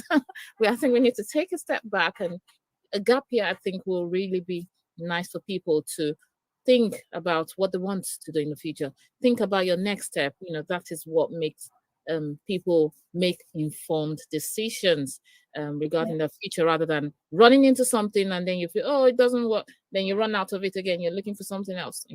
So yeah, I think it's a very good initiative for whoever it is that brought up that gap year initiative. I think they thought it through. So thank you very much. So the gap year is not necessarily a bad thing. It's something we all need to also think about in our journey from secondary to university. Thank you very much. I know people who have taken gap years, I think it ended up going well for them in terms of the way they thought about life, the way they came out from the other end, the mature way of thinking. And I think it was a blessing for those I know who have been through gap year. They look back now and say, thank God I had a gap year. So yeah, it's something to look out for. Thank you very much. Now we go on to, so viewers, if you're watching, thank you. I know there's so many people who have come on and off. If you're watching, please write a comment down below, share, like the video, and let's get the word out there for people who are still on a journey from secondary to university. They need some of this information so that they don't start panicking if things don't work out the way they planned it. Life happens. I always say that life happens. Nobody plans for some things that happen, but when you're informed, when you're equipped with all the information you need, you don't need to panic. You just know, okay, it doesn't work this way, let's go that way, or plan B, or whatever name you will call it. So thank you very much, viewers. Just please write a comment and let's encourage Zukwe for doing this to the world, informing us and inspiring us, especially the younger generation. Now we go on to the next one, apprenticeship. This is another one that people don't. Oh, I don't want. Some are like, oh no, and some are like, oh, I wish I had known. I've seen people who said, if I had a second chance with my children, I would want them to do apprenticeship. While some are like, no, I wouldn't want to go down that route. Or so, what is apprenticeship in the first place? Because I know the government at the moment in the UK, they're pushing for apprenticeship everywhere. And, so I think you'll be able to tell us why we think apprenticeship is something to look at as well as an option. Thank you. I think apprenticeships do not get as much credit as they could in some certain people's opinions. Apprenticeships are just like, how do I say this? Apprenticeships are an opportunity for you to learn and earn at the same time. That's the way I see it. Pardon me. I think apprenticeships are great because not only are you learning something, but you're also sort of doing it in real time. So you're getting real work experience, real-time experience. You're not waiting until you've already gotten your certificate or whatever qualification that you're working towards. You're gaining experience straight away. It's first-hand experience. You're also earning a qualification at the end of it, and you're earning. So I think apprenticeships are a really good deal package. I think it also depends on what you want. Some people want to go out there and earn and get a job as quickly as possible, but they also want an opportunity to get a qualification for maybe future career progression. If that's the case, apprenticeships, I believe, really are the way to go. Just to signpost you to the government website and also UCAS, you can find a myriad of apprenticeships using the UCAS website and also the government website. If you're sort of stuck on where to start with apprenticeships, they tend to have things listed on there. Just type in a keyword that you're looking for, whatever area, and they will give you sort of a deadline on when to apply, also what you could earn and the skills you need and the qualifications you can earn at the end of it. Some apprenticeships are 1 year, some apprenticeships are 2 years, 3. It really just depends on the apprenticeship. I think some people also don't realize how competitive apprenticeships can be, just as applying to university, maybe even more so because there are less apprenticeships of spaces in comparison to university spaces. That's not to say you can't get one or, oh, it's very competitive, why should I apply? No. Still apply if that's what you want to do and that's the best path for you. But I don't want people to sort of discount apprenticeships. I think the very good thing about apprenticeships is that you get practical experience. Unlike with university, you're sort of studying it, you're not necessarily really applying what you're learning straight away until you've graduated and until you've gotten a job, or if you're lucky enough to get an internship whilst at university. But with an apprenticeship, you're having that practical experience, that practical application from the get-go. You're meeting people already in the industry who can lead you, guide you, and give you advice, maybe even mentor you if you're very lucky enough. I'll say the thing about apprenticeships is that you have to do your research, and some of them, the application deadlines are very quick, or you don't want to end up missing an application deadline. So I think they're great because many of them offer a earn as you learn sort of scheme. And it's great. You're earning money and you're having, I don't know, I feel like apprenticeships just sound very ideal. I think it also depends on what you want to get out of life. If you want the opportunity to earn relatively quicker, I would probably say maybe an apprenticeship is the way to go because you're being paid. It's not always a very large amount, but you are sort of earning a stipend. You're learning the skills and qualifications that you need. And majority of them, most apprenticeships, not all, sometimes may lead to a permanent position depending on which company your apprenticeship is attached to. The only thing I would say about apprenticeships, just like with applying for whatever uni course you may be applying to, is look at the qualification that you may get at the end of it and think about possible career progression depending on whatever field that you're trying to get the apprenticeship in. Obviously, you'd have learned and you'd have gained multiple transferable skills that can help you move from field to field.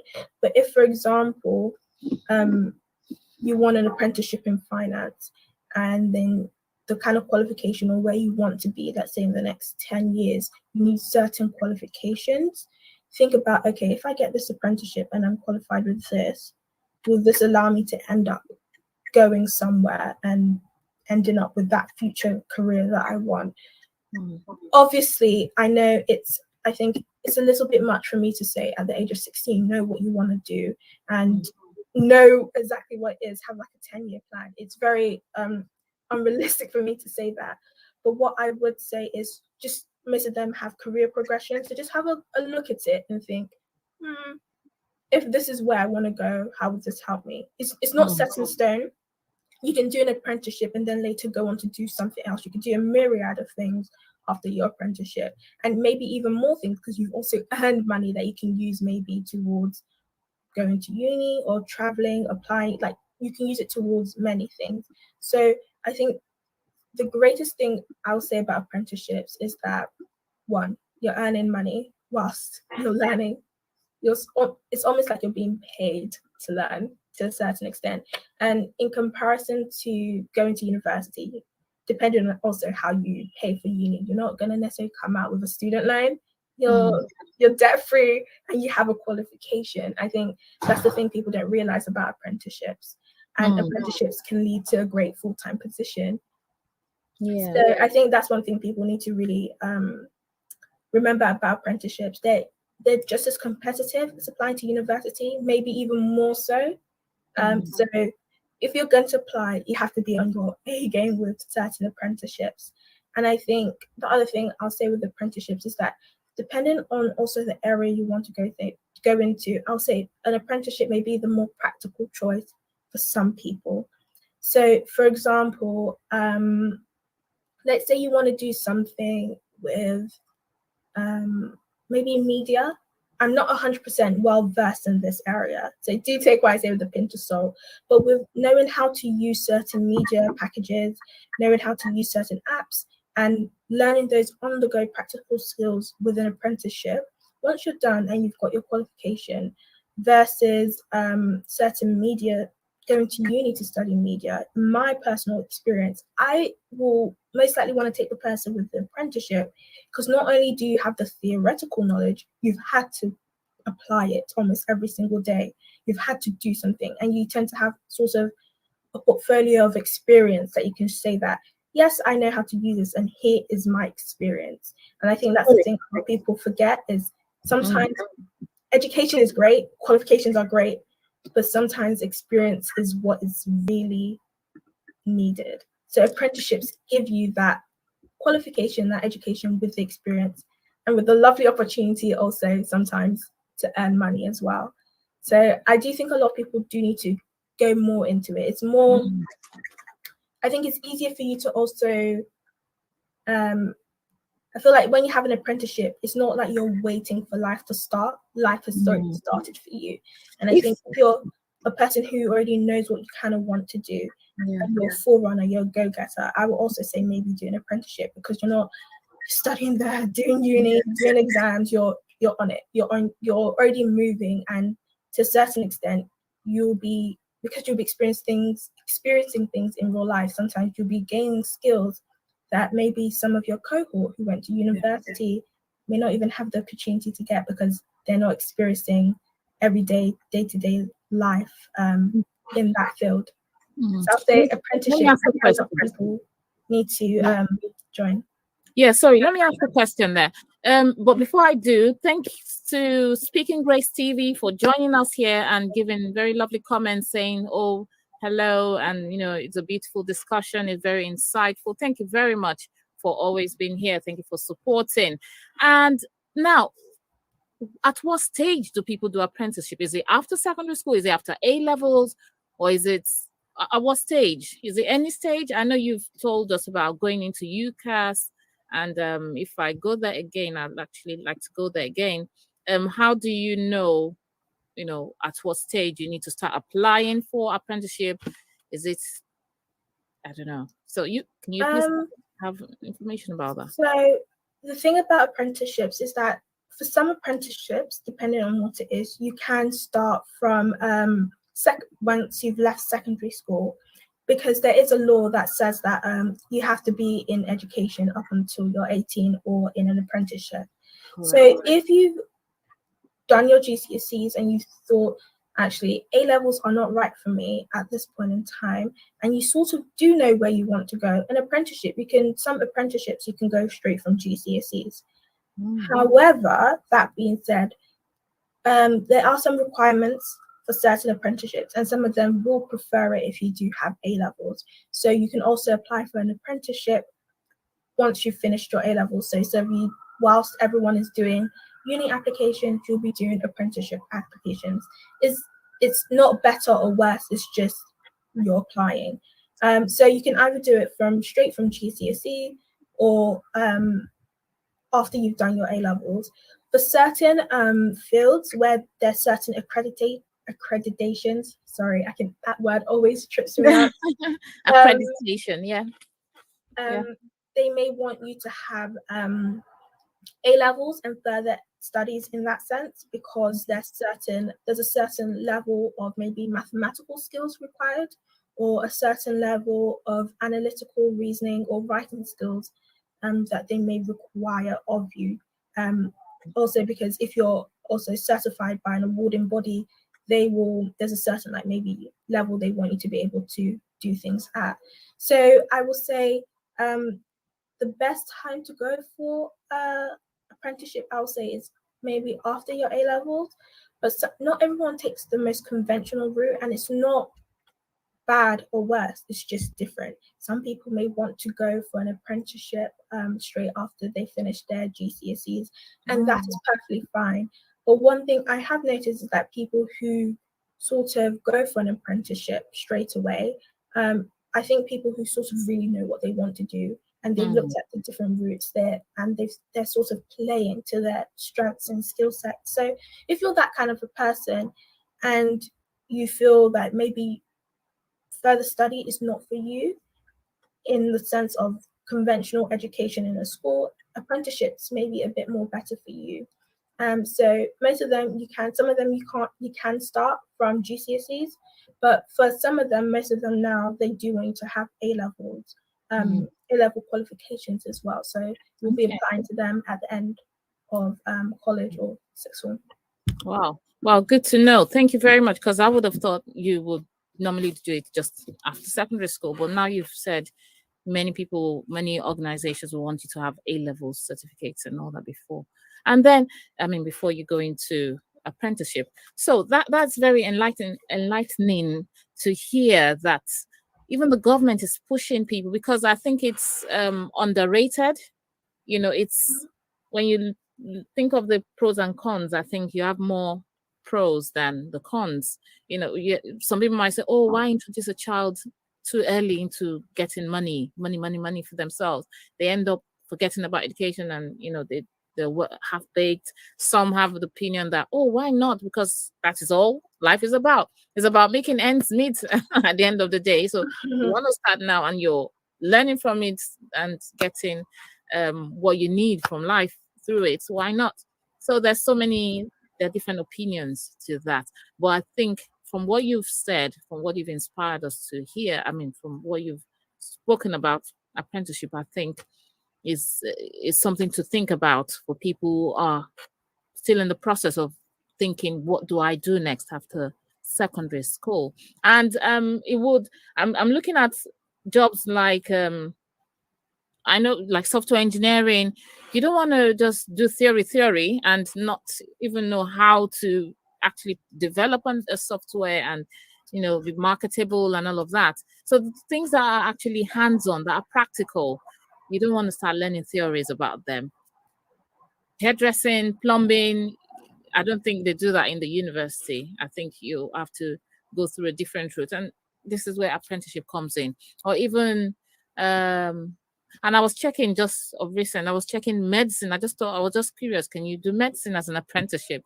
And you had nursing and some other ones, the list of them. So if you are not sure about apprenticeship and you want to know more, go on the government website, gov.org, gov.uk, about apprenticeship. You see the schemes there.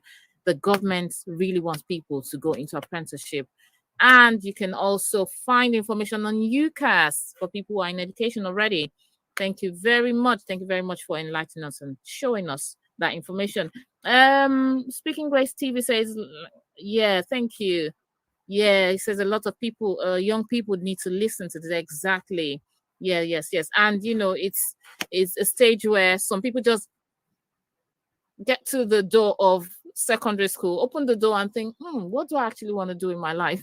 They don't know because they haven't thought it through. So having this kind of discussion will help people start thinking, okay, I could actually go down that route, or I'll go that way. If it doesn't work this way, I'll go that way. They have plans, and that's where this discussion comes in. Thank you very much.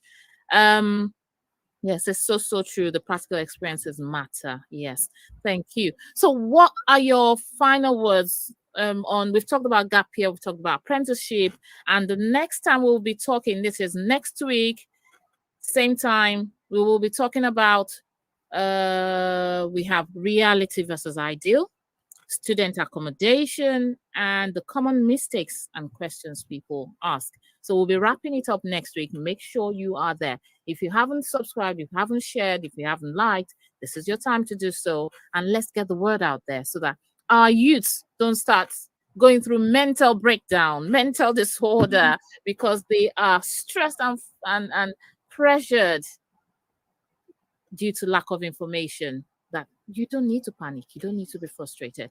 If it doesn't work this way, there's still another way equally better. So thank you very much. Thank you very much. So now, do you have any final words for us before we wrap up? I'll say only two things. Sorry, pardon me. One thing I'll say is something that you mentioned, and I'll just like to, I hope a lot of people picked up on something that you said. It was very true. A gap year is also a time for you to rest, prevent burnout, and just an opportunity for you to sort of think and plan ahead. And I think many more people should probably take it as an opportunity for yourself to mature. And I think also with that opportunity and with apprenticeships and with university, I know it's a very privileged, I think I'm very privileged to be able to say this, but I think you shouldn't just go to university because, how would I say this? Because others are doing it. Because that's the industry. That's what everyone is doing in the family. Because everyone is doing it. Do tailor it to what best suits you.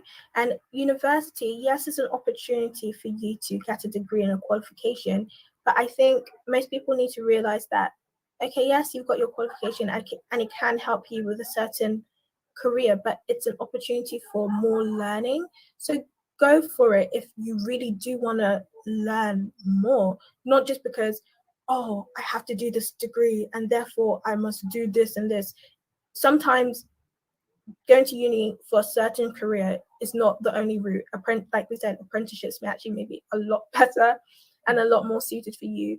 But actually go to university if you really do want to learn. It really is an opportunity just if you really want to learn. So I think people should look at it as not just a way for me to get a job, but for me to really learn something, unless you're doing something like wanting to become a doctor, then you have no other choice. But I think you shouldn't take it just, oh, this is the status quo, I must tick all these boxes in a conventional way. It's no, let me look at my options and do what's best for me. You said something about it being a marathon. 100%. It's not a race of who gets there first. It's how am I going to do this? What is the best route for me? Yeah. I really loved when you said this. I just thought it's very true, very good. And people need to stop like pushing and rushing to get to somewhere where they're not even sure they want to be, because you will end up with disappointment and burnout, and you don't want that to affect you in your future. So true. I'm just starting to take a break. I just want to put that because you kind of reiterated that. So saying education is not a marathon, you can take a break. That's where the gap year and the apprenticeship comes in. So thank you very much. Thank you very much. Viewers out there, if you're listening, write a comment, like, share, and let people out there know that, there are different routes to, or Americans will say routes. Okay, routes or routes to get into your destination. It doesn't have to be straight jacketed kind of route or a tunnel view kind of. You can diversify. One more question actually that just came to my mind now. People who go through apprenticeship, I know that let me ask you so that I don't put words in your mouth. People who go into apprenticeship, do they still have qualification? Can they still have university qualifications if they want to?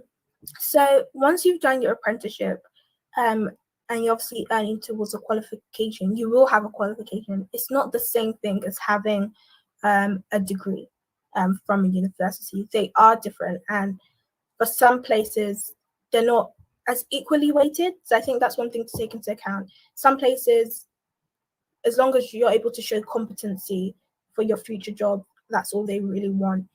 So you will have a degree, you will have a qualification. So you'll have a qualification at the end of it, but it's not necessarily the same thing as a degree from a university. And even with degrees from universities, there are slight differences between, for example, like a bachelor's of science and a bachelor's of art.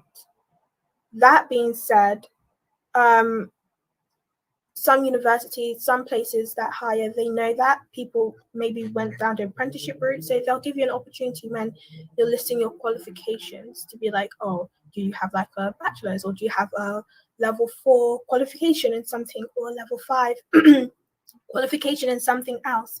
They'll give you they sort of equally weight it in some places. Not seen the same, but could be weighted equally. It does depend on the employer and the role that you're going for. That being said, after you've gotten an apprenticeship, I think we've been talking for too long. Don't worry. We've been talking for too long, isn't it? 36 minutes is no joke without water. After an apprenticeship, if you do decide that maybe you do want to go into higher education, you obviously can. You easily can. Some apprenticeships are actually quite flexible. So what some people do is they're doing a degree. This is very difficult, and I personally won't recommend this for everyone because very difficult, very time consuming. But I have heard people who are doing like a very part-time apprenticeship. I'm so sorry. No, don't worry. Take a break. So yes, viewers, if you've been listening to us, thank you very much to Kikitoria Reality. Taraya Reality, thank you for coming on and encouraging us, saying, we were brought here back. Thank you very much, Speaking Grace, for bringing Kikitoria Reality on the show. Thank you very much. It says thumbs up. Thank you. We really appreciate your presence here. It's so encouraging to know that we're not just talking to ourselves, we're talking to fellow humans, and people are learning and sharing and liking and subscribing. I really appreciate you. To be honest, I really do. So, do you want to take a break? Yeah. Okay. No, so I'll just while we round up, while we round up, because we've been talking for so long, and I really appreciate your time. Really appreciate your talent. Really appreciate you sharing and pouring your heart with us, because the younger generation need this. They need to listen to this. And sometimes we think, even as older people, even older people can listen to it and share with their children, share with the next generation, or even use it for themselves. You know, I don't know, apprenticeship, is it for older people or younger people? Anyway, you can go for with apprenticeships. You can, I think, you can go at any age. It just depends on if you have the list of qualifications that they want you to have. If, like, for example, they want you to be able to have like all like C plus, C and above in maybe English literature, writing, maths, and science, depending. It just, they list out what they will expect, the baseline requirements, and if you meet the requirements, you could go for an apprenticeship. So I think the thing about an apprenticeship is you can do an apprenticeship and then go into higher education if that's the route you want to go down. I have heard of people sort of doing their degree part-time. So instead of you do maybe 3 years, your BSc, BA, whatever it may be, will be over 6 years. And whilst they're doing that, they're either working or some of them are also doing sort of an apprenticeship. That is very difficult. Will not always necessarily recommend that because that can get very stressful, but it is something you can do. You can do your degree part-time. And whilst you're doing that, you can work, maybe do an apprenticeship, get other qualifications and other experience at the same time. And by doing it that way, you've come out with an apprenticeship qualification, you've come out with a degree, and you've come out with practical experience. Wow, thank you. That's really good. So it really just depends. You can go for an apprenticeship almost at any time, almost at any age.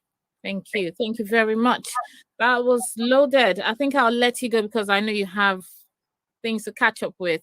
You have all sorts uni life to catch up with. So thank you for your time. I really appreciate you here, and I'm so blessed. I'm so inspired, and I'm sure that as the word goes out to people, to children, to you, even if they're in primary school, even listening to this, it could ring a bell in their minds when it's time to make that decision on what route or route, wherever you're listening to us from, on how to go about navigating life. Thank you. I really appreciate you. So I'll see you next week. We'll see you next week. We will see you next week. Oh, someone here is saying, yeah. Thank you very much. Yeah, thank you to Speaking Grace. Thank you to Kikitorial Reality. And thank you to as many who haven't actually commented but are listening and sharing and liking the video. God bless you. Thank you very much. God bless you. So we are at the end of this topic for today. And the topic, like we said, the topic for our whole discussion, the series is on pitfalls to avoid when on a journey from secondary to university. So we're doing our last and our final topic next week. This is the third part. We're doing the fourth part next week. If you haven't watched the video before, go back to the channel. You will see the part 1, part 2. Now we're in part 3. We're doing part 4 next week. Same time next week. Thank you very much for always being here, always liking, always sharing, and for being a blessing, for supporting. You just listening and watching and liking and sharing is also a ministry. You are supporting. We are glad you are here. Thank you very much, and I'll see you next time. Bye-bye. On top of that, how silly would it be that you're paying 9,000 a year with just tuition fee, and you're literally not working to get the best out of it. You're not working to learn from those people that are willing to teach you. That's not really the best utilization of the money. It's not money well spent, in my opinion, and I don't think a lot of people would disagree.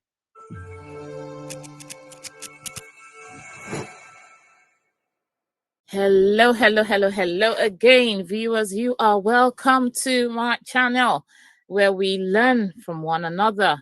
Thank you very much for always coming here to like, to share, to subscribe, to support the channel in various ways. I really appreciate you. And today we have a wonderful guest.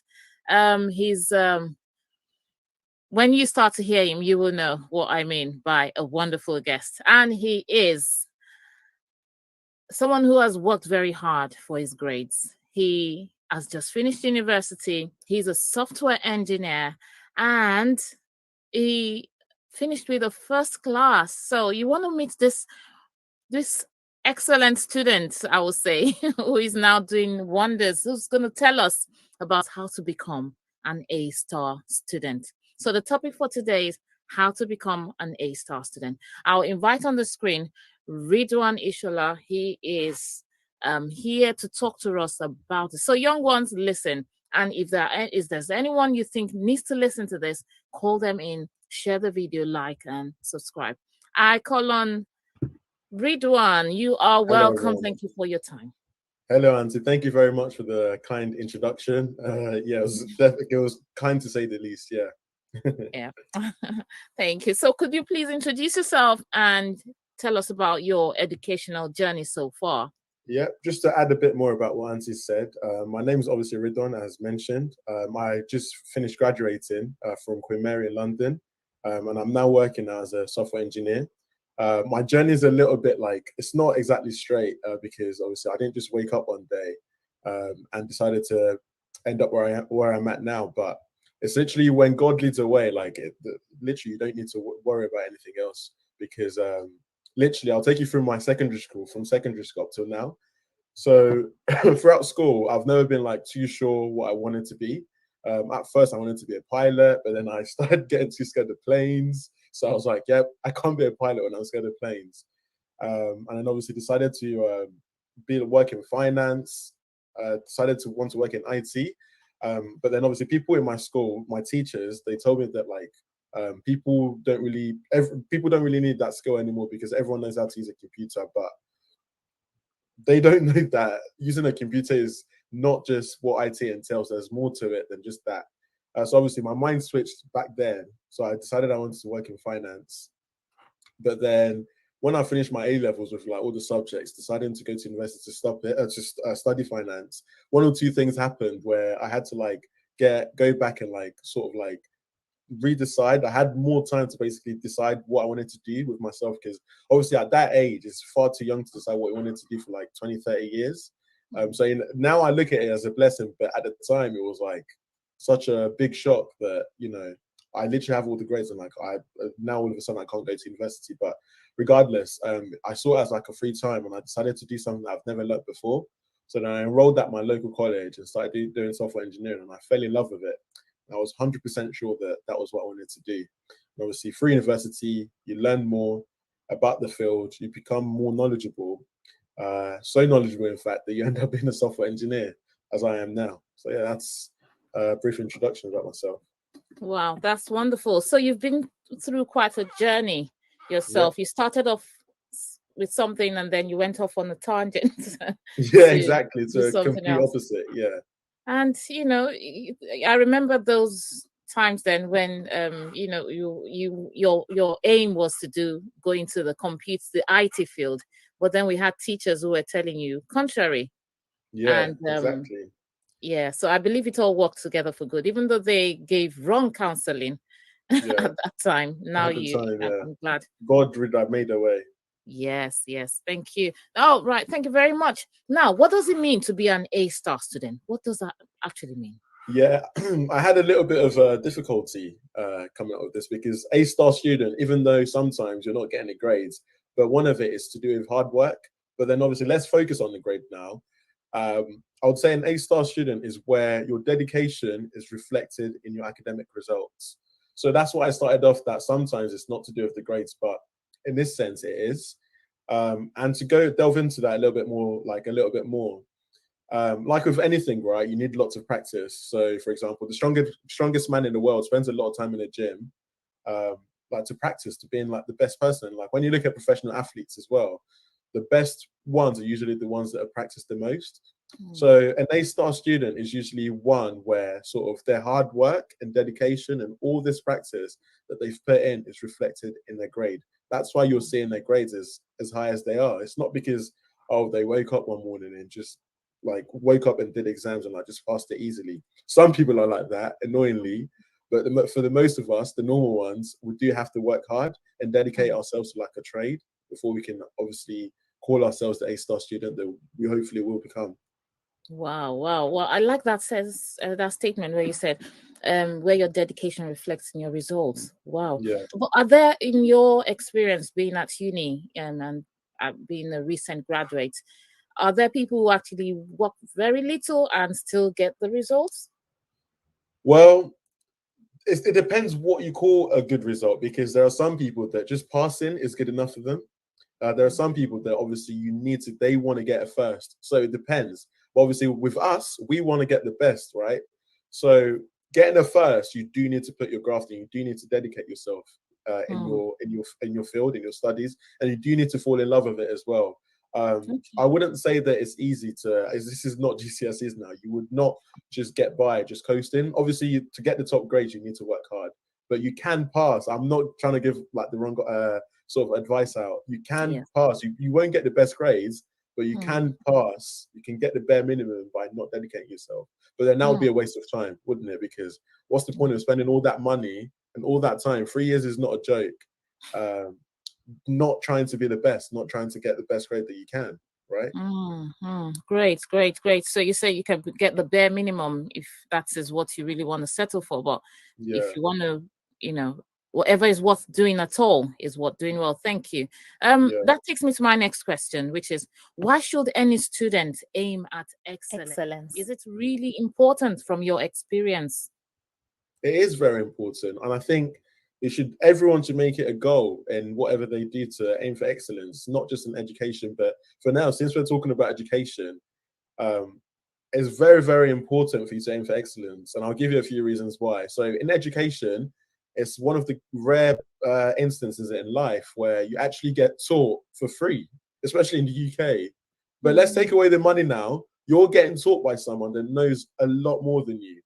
Very rare that you're going to come across that in life, because for the rest of your life itself will teach you. You're literally left on your own to learn.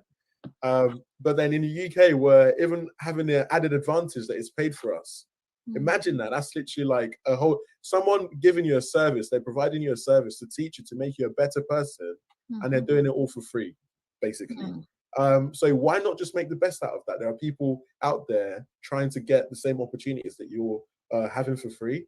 And also, when you get older, you're going to be having to pay for like certain things. So after a certain age, these things that you're getting for free, you're going to be having to work for it. You're going to have to be paying for it.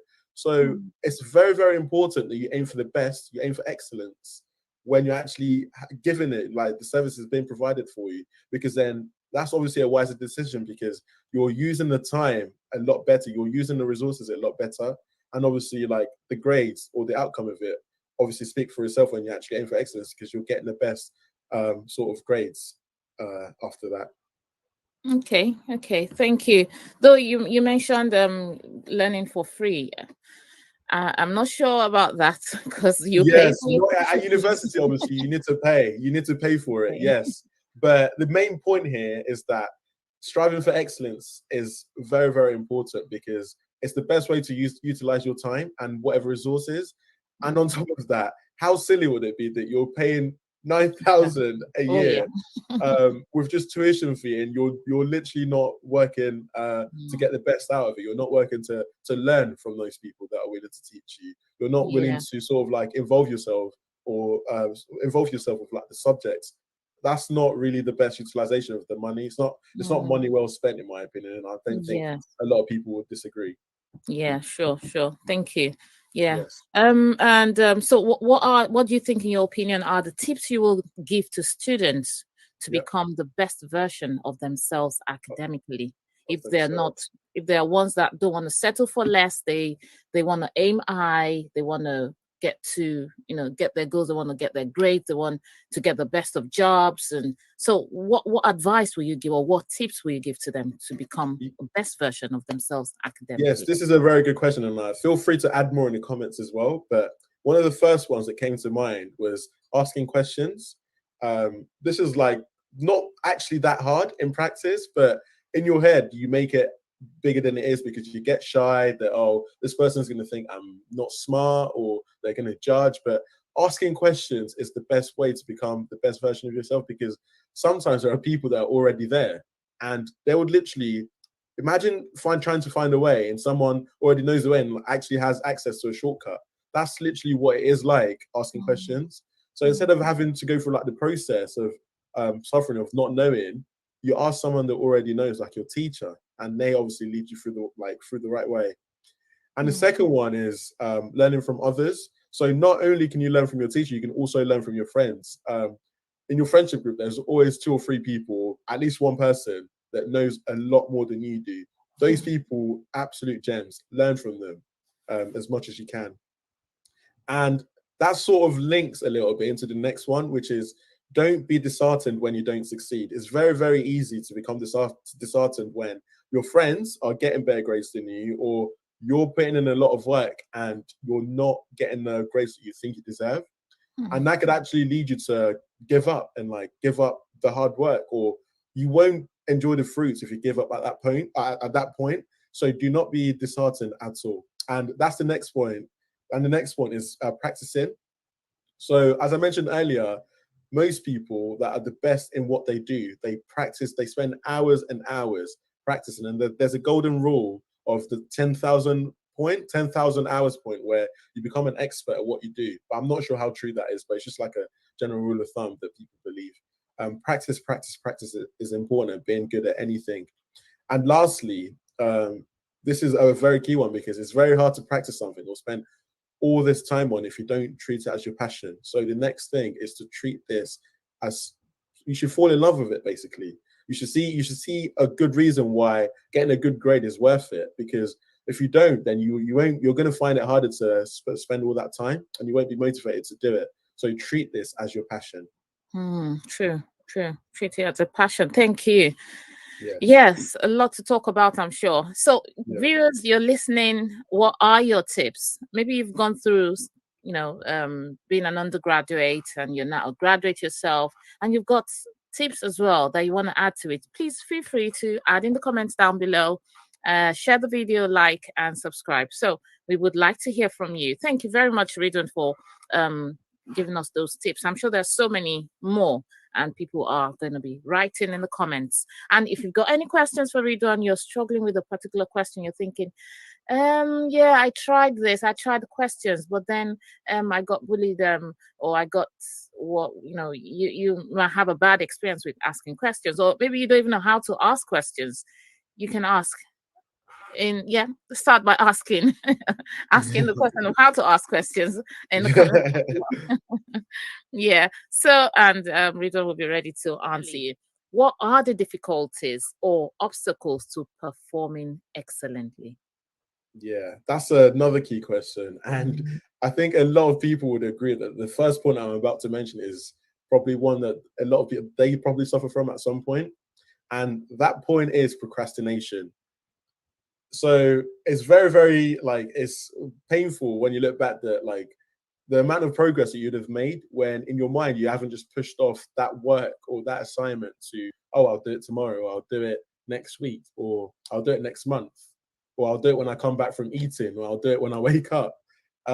Procrastination is the biggest killer of time. That's like one of the key sayings. So procrastination, you need to overcome it if you want to make sure that, if you want to try and get the best out of yourself as you can. And this actually links into the next one, which is time. So obviously procrastination kills the time that you have to actually spend time doing the right things. And it links into the earlier things that I said about practice. So when you don't leave enough time, you don't have enough time to practice. And obviously with anything, if you want to be good, you need to spend a good amount of time on it. So when you don't, you won't get the results. And lastly, with practicing, what practicing actually does for you is that it helps you feel more confident in like an exam or whatever you're about to do. And it stops the next thing that I'm about to mention, which is stress. Stress doesn't help you. Stress is like one of the biggest killers of performance. So when you're stressed at something or stressed about something you're about to do, it's not going to help you. You're only going to perform worse. So that's probably maybe from not practicing enough.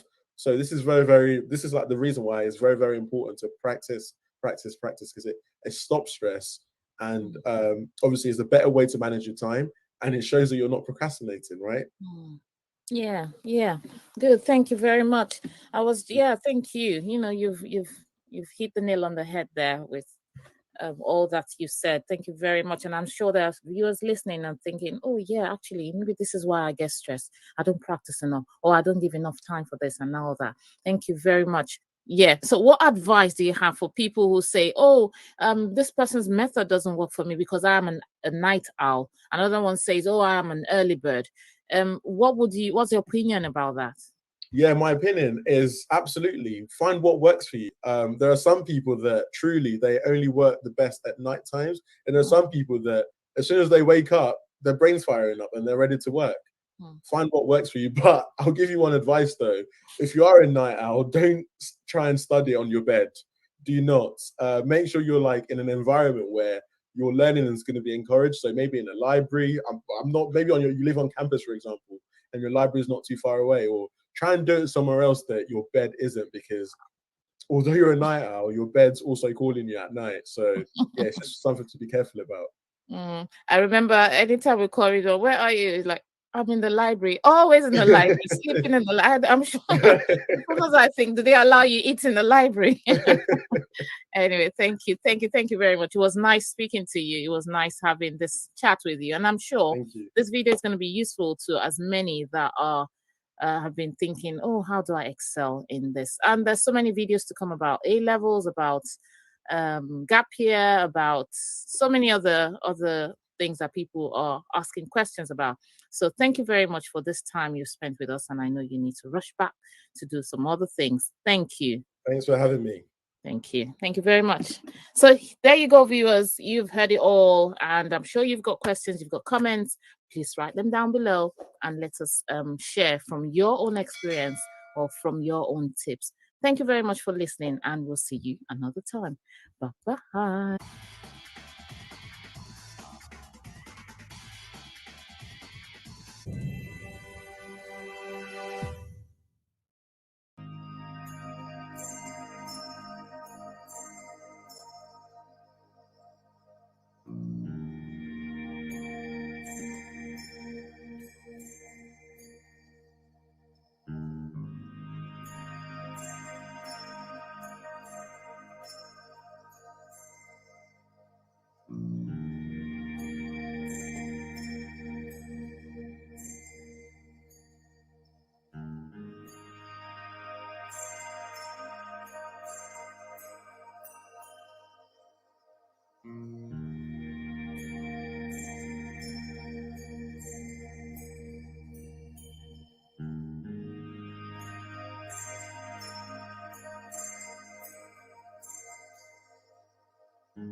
Hello. You are welcome again to my channel, and I am so glad that you are here. It's an opportunity, is an opportunity to see that.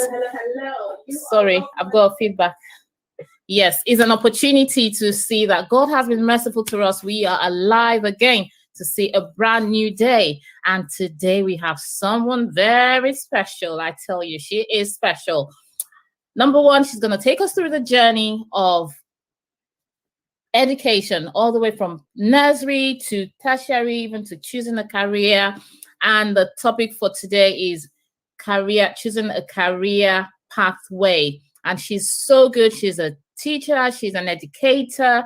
She's been through it all. She's a mom who's taking children from all the way. So she's going to be speaking to you as a mom, speaking to you as a parent, speaking to you as an educator in the system, in the UK system. She's going to be speaking to us. And to crown it all up, she's a woman of the spirit. She's a pastor. So you can see what she teaches in Sunday school. She's in one package, a blessing from God to us today. So I would not take this opportunity for granted. I'm so glad that she was able to find time out of no time to be here with us. Enough of me talking. All you need to do is type in the comments down below your questions, your comments, type whatever, even accolades to say, oh, I'm loving this teaching, or whatever it is, or shower your praise, whatever it is you want to do. Just make sure you're communicating and interacting with us. So without further ado, I will call on Mrs. Adekunbi Ajayi. You are welcome, ma. Thank you so much for the opportunity. Thank you for having me. It's an awesome privilege to be here.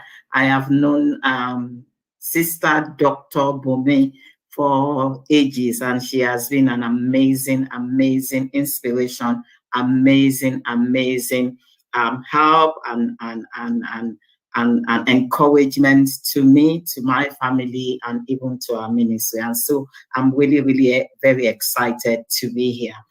Very quickly, I will just I'm not sure exactly who she was talking about the other time, but there are some part of the introduction that I think is talking about me. So my name, as she has told us, I am Adekunbi Ajayi, and I work in the educational sector. I have taught for like 29 years.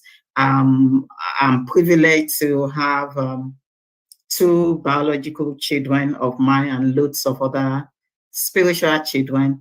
And I've been also very privileged to have worked through all of the different educational sectors in the UK, with the exception of the university. So when I was speaking to Dr. Bunmi, I was saying that I wanted this to be as down to earth. I wanted it to be as practical, and I wanted it to be as relatable as possible. So I will not be doing exactly what I do in my 9-to-5 job and using PowerPoints and all of that.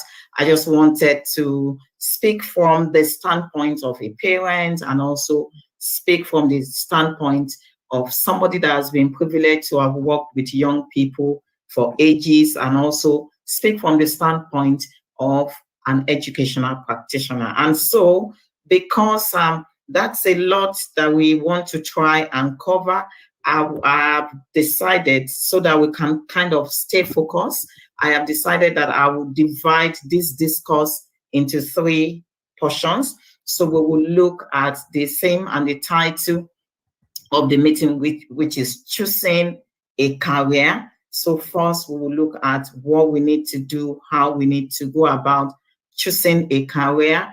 And then we will look at, now that you have chosen a career, what next? And then finally, we will look at what if it becomes necessary for you to have a change.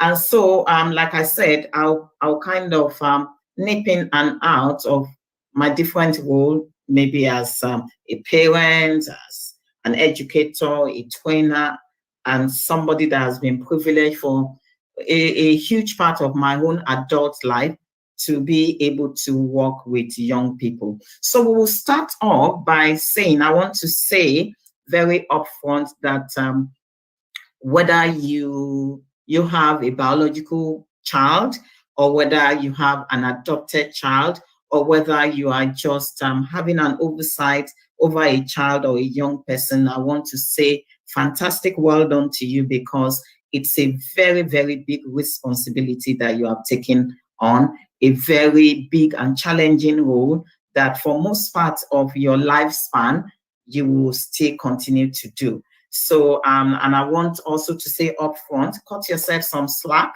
Most probably you're doing very well. You're doing very well. It may not look like that.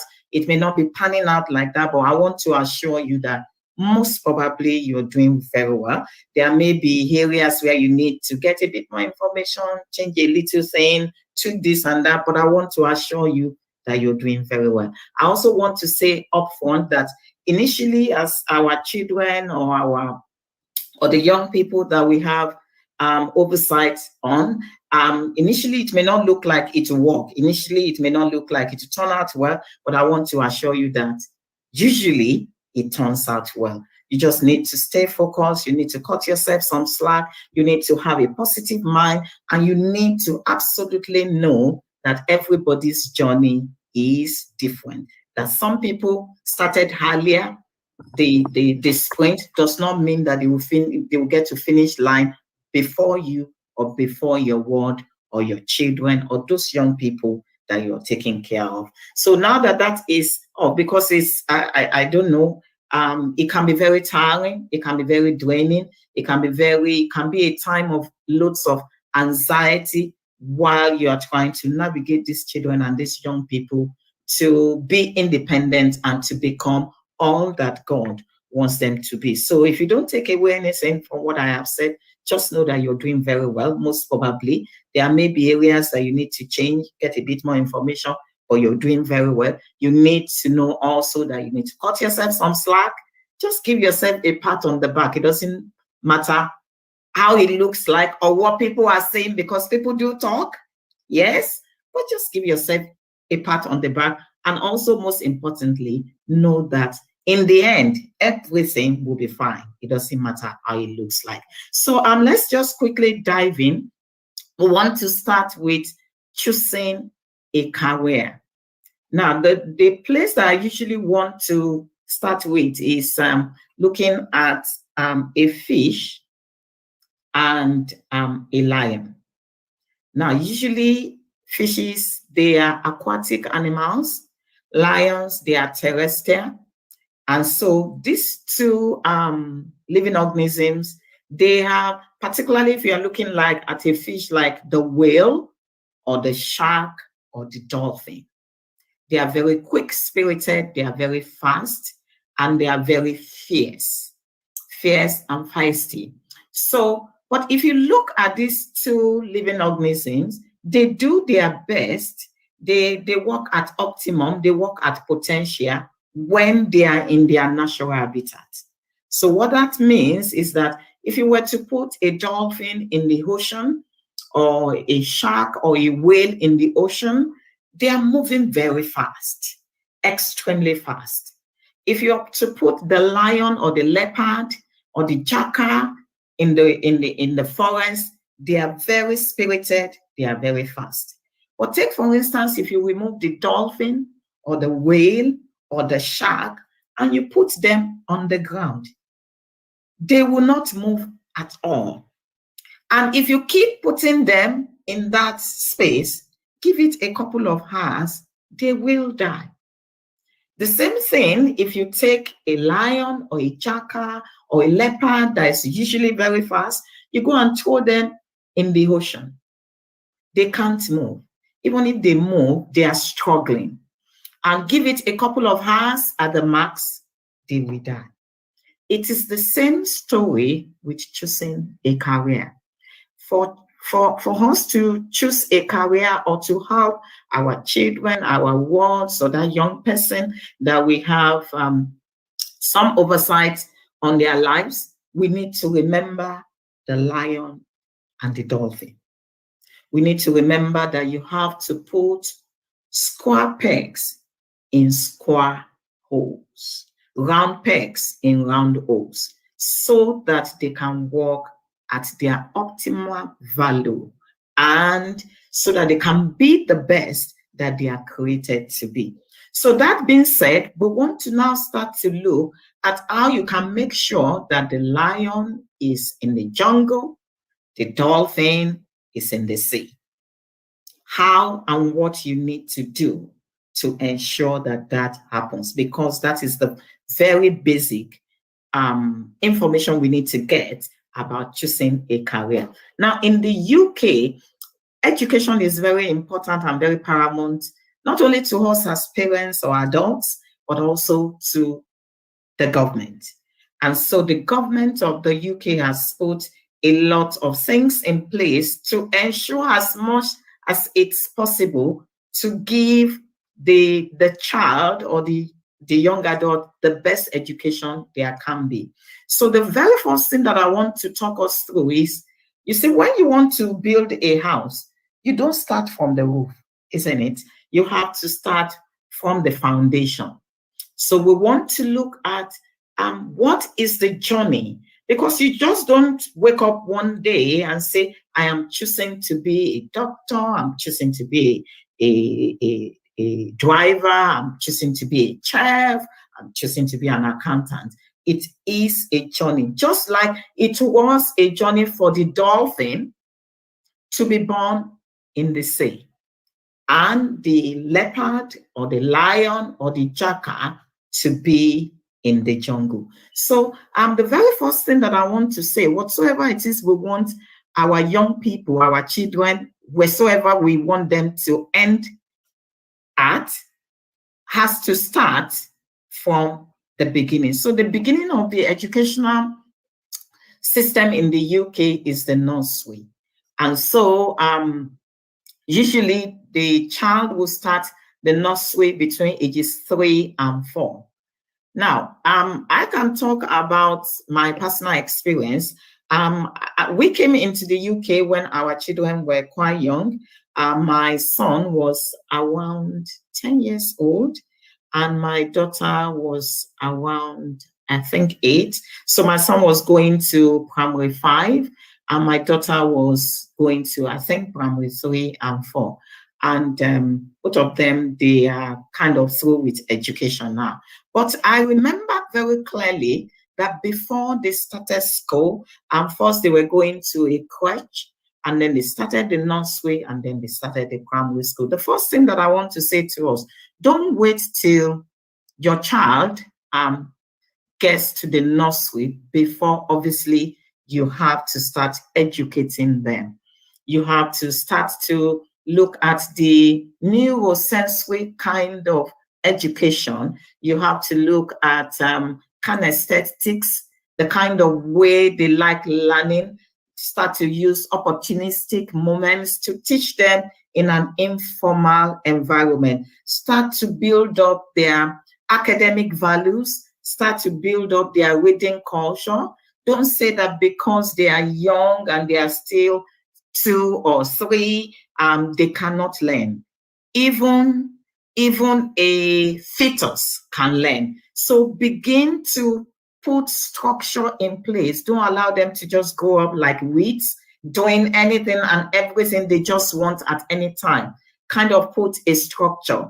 I'm not saying we should just overburden them and make them academicians at 3 years old, but I am saying from the very beginning, you put that structure. Let them know that it's not all play. There should be a time to just scribble something, a time to just watch something that is educational, and then you're asking them about what they have watched, because that is also learning and education. So once the child leaves the nursery or the crèche, the next stage of education is the primary school system.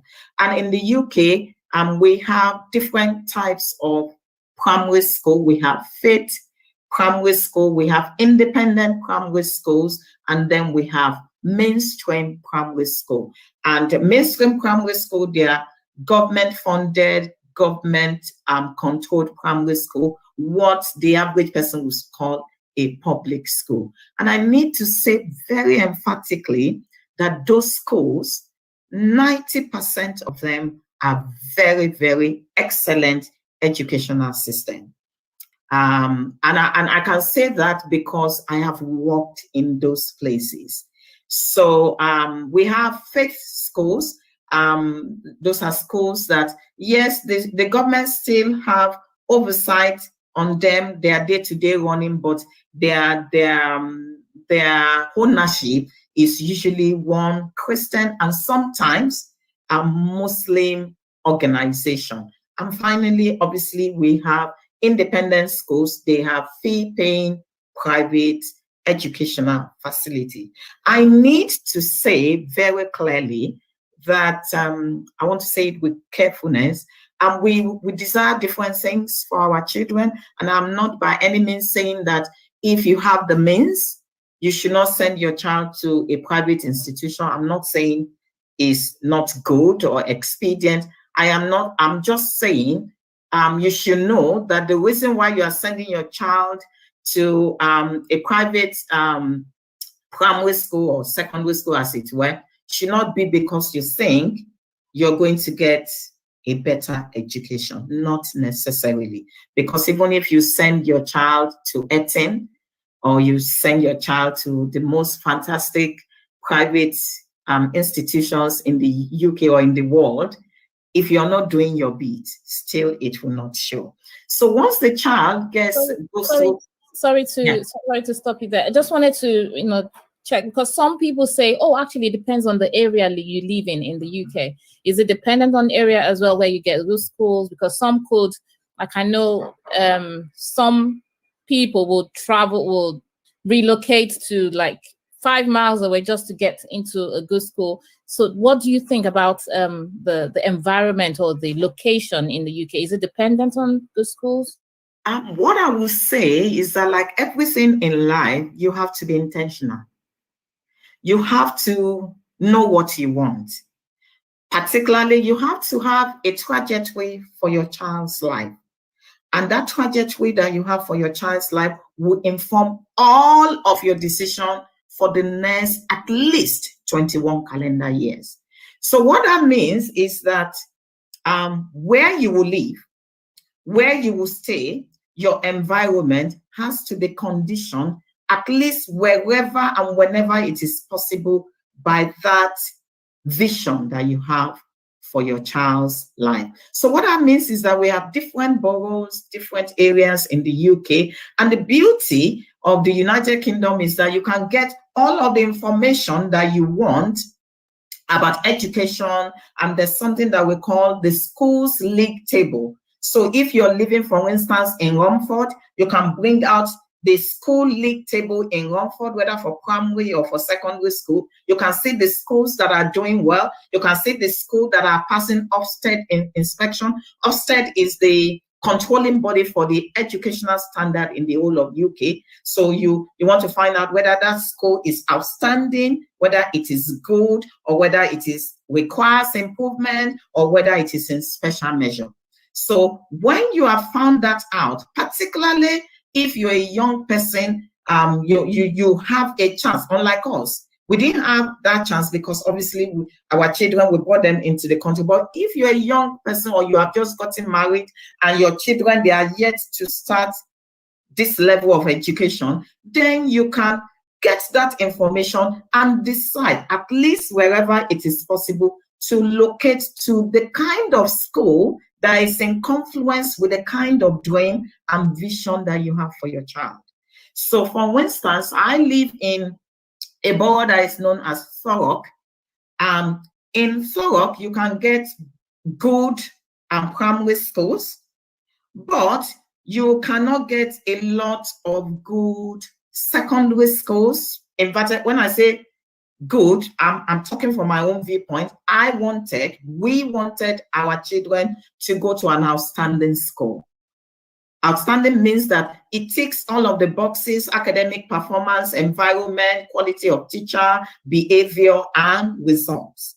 So if you're the kind of parent that, it's not every Christian or every Muslim that wants their child to go to a faith school. For instance, we didn't want our children to go to a faith school. That's a discussion for some other day for various reasons. So if you don't want your child to go to a faith school, particularly if you have a male child, then you might be thinking of, that's my considered professional opinion and also my opinion as a parent. If you're living in Thurrock, you might be considering maybe moving to somewhere like Unchurch or Upminster or Romford.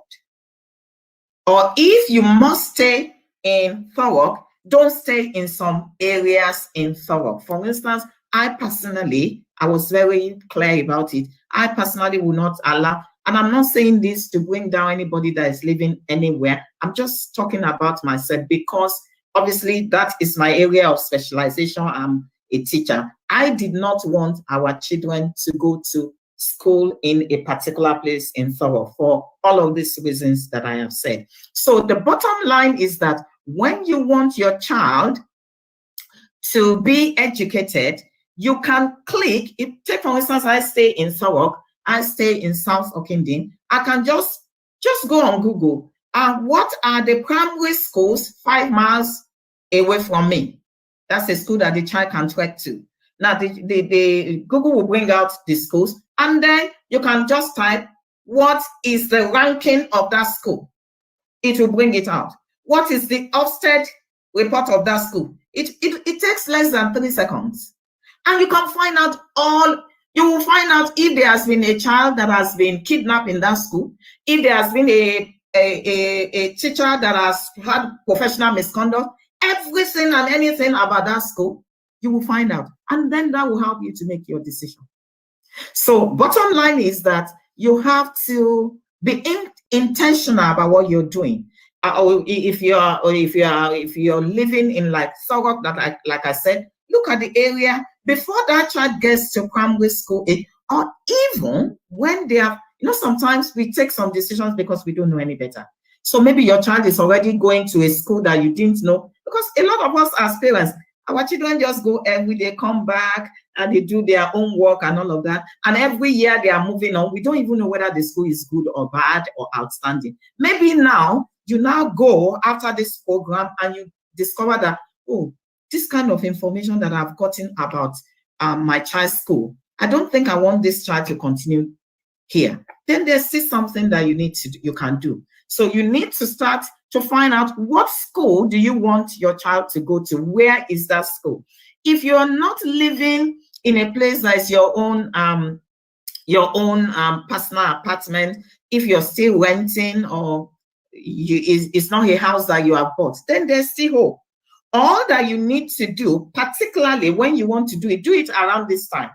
Do it when the schools are breaking over for the summer holiday.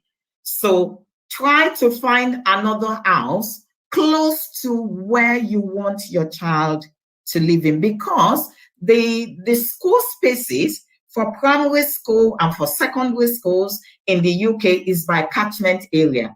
So what that means is that I can't be living in Thurrock and expect my child to go to a school in Upminster. They will first give parents and children that live in Upminster a chance to have the school spaces in Upminster. If there are any leftovers, and usually we don't have many for very good schools, then they will consider somebody that is living in Thurrock. So once you have found that primary school that you want your child to go to, around July, start to look for the house around June, thereabout. Make sure you move around July, or by the time the school breaks off. And then once you have moved to that new environment, you need to send a letter to the council and say to them that I was living in so area, but now I have moved to this area and it's not going to be convenient for my child to be schooling where we were living before. Now, it could take some time because they will need to wait for a space to be available before they can get a space for your child. But in the end, they will get a space for your child. So that's one way of looking at that. Now, once the child has gotten to that primary school, whether it's a faith school or an independent school or a mainstream school, the child obviously is going from primary 1 to primary 2. I need to say to you that don't fall victim of the UK educational system. In the UK, no child repeats. So every child is promoted. And you as a parent, every year you're smiling, oh, my child is in year 2, your child can be in year 4 and is still doing the work of nursery inside of that year 4. But because that's the way it works in the UK, we give students the work they can handle. So that the child is moving to the next class does not mean that the child is actually progressing academically. So what you need to do as a parent is that you have to monitor. Now, government will not do that for you. What government needs to do is to pay people like myself, make sure that we have the qualification, come to school, teach your child, give them homework. We don't abuse them. We don't put them in danger, But and then we make sure that we send a report to you. Now, that report is your duty to read it and understand it clearly. If you don't understand it, it's your right to go back to school and say, this bit, what does it mean? Because in the UK, we do what is known as leveling. Our children, they are put in levels 1 to 7. Some schools flip it over, but usually the higher number means that your child is doing very well. So take, for instance, if your child is in year 4 and you see in any of the subjects, they write 2, 1, or 3, your child is actually in nursery. your child is not doing well at all. So once you see that kind, then they will say in your child's report card, they will put a number for effort, and they will put a number for achievement, and they will put a number for behavior. Now, for achievement, effort, and behavior, again, is the big number that counts. If you are saying 3, then it means your child is doing well. If you're saying 1, it means your child can be Albert Einstein, but he's not putting in the work. If you see 1 for behavior, it means also your child is a little angel. I don't want to say the converse. So you need to look at all of those reports particularly in the primary school. For everything your child does, they are going to measure it against the national average. So in the UK, generally government expects every year 5 students to be working at a level 5-6 in their English. What that means is that the average student in year 5 that is not doing well at all, does not have any support at home, is not very smart, government expects them to be working at a minimum of 5.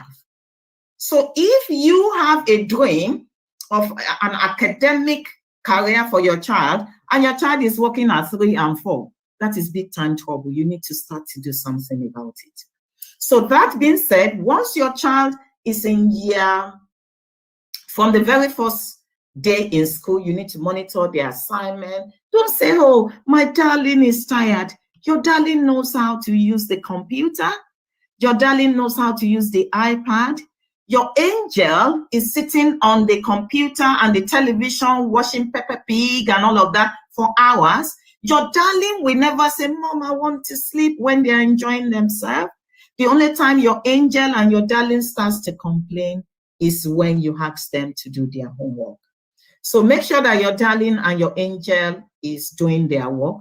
Once they get to year 3 or tops, year 4, then you need to decide what kind of secondary school you want them to go. Now, again, you have to be intentional about the secondary school, because if there's anybody that knows a child best, is the parent or that adult that is constantly around that child. So by studying your child, you will start to know their giftings.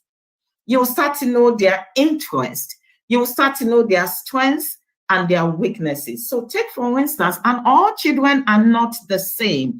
Please, if you forget anything that I say, remember that all children are not the same. Even children in the same family, even twins are different. And it doesn't necessarily mean that one is better or smarter or have a better futuristic outcome than the other. It just means that we should tailor their pathway according to who they are. So once they get to year 3 and 4, you want to decide which kind of secondary school you want them to go to. Again, in the UK, we have different types of secondary schools. We have mainstream, we have independent schools, we have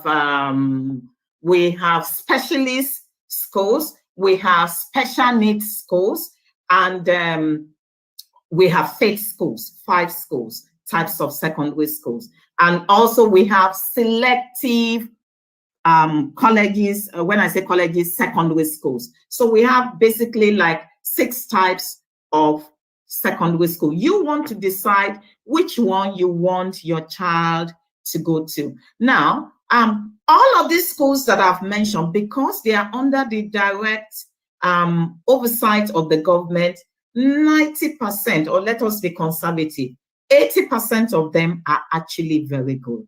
What that means is that if you do your work as a parent, like my son used to say, if you don't outsource your responsibility as a parent to government or a nanny, or what is that thing that we parents do? Tuition. You know, we do tuition. If you don't outsource your parenting to your tuition, whosoever, or the government, your child will perform excellently well in any of these schools that I've mentioned. But that being said, every parent have different kind of dreams and aspiration for their children. So let's assume that you have decided that you want your child to go to a mainstream school, that is government controlled. You don't want to pay any fee, but you want your child to go to a selective school. Selective schools in the UK, we call them grammar schools. And grammar schools, they are extremely academic. So there is a particular kind of examination. If you are from my side of the world, if you're from West Africa in Nigeria, when we get to primary 6, there's something we call entrance exam. I think that time they also call it G2 or G4, G something. So you have to take that exam before you get to the secondary school. So in the selective school, you have a similar kind of exam that is known as 11+. Now, the beauty about 11+ is that if you want your child to, if you have discovered that your child is a kind of child that does very well with assessment that is based on examination, extremely academic examination. What that means is that from year 3, 4, and 5, when the national average is 5 or 6, your child is already working at a 7 or 8. It means that child is very academic. Then you need to start to prepare that child for the 11+ exam. Usually that exam takes place the 3rd week in September. I think this year is September the 22nd, I think. And then the result comes out in October.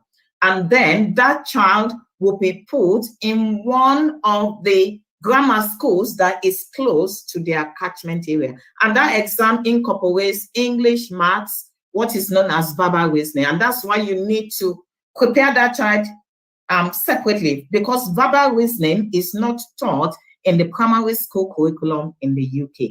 And also the content of the exam. They will do the exam in year 5, towards the end of their year 5.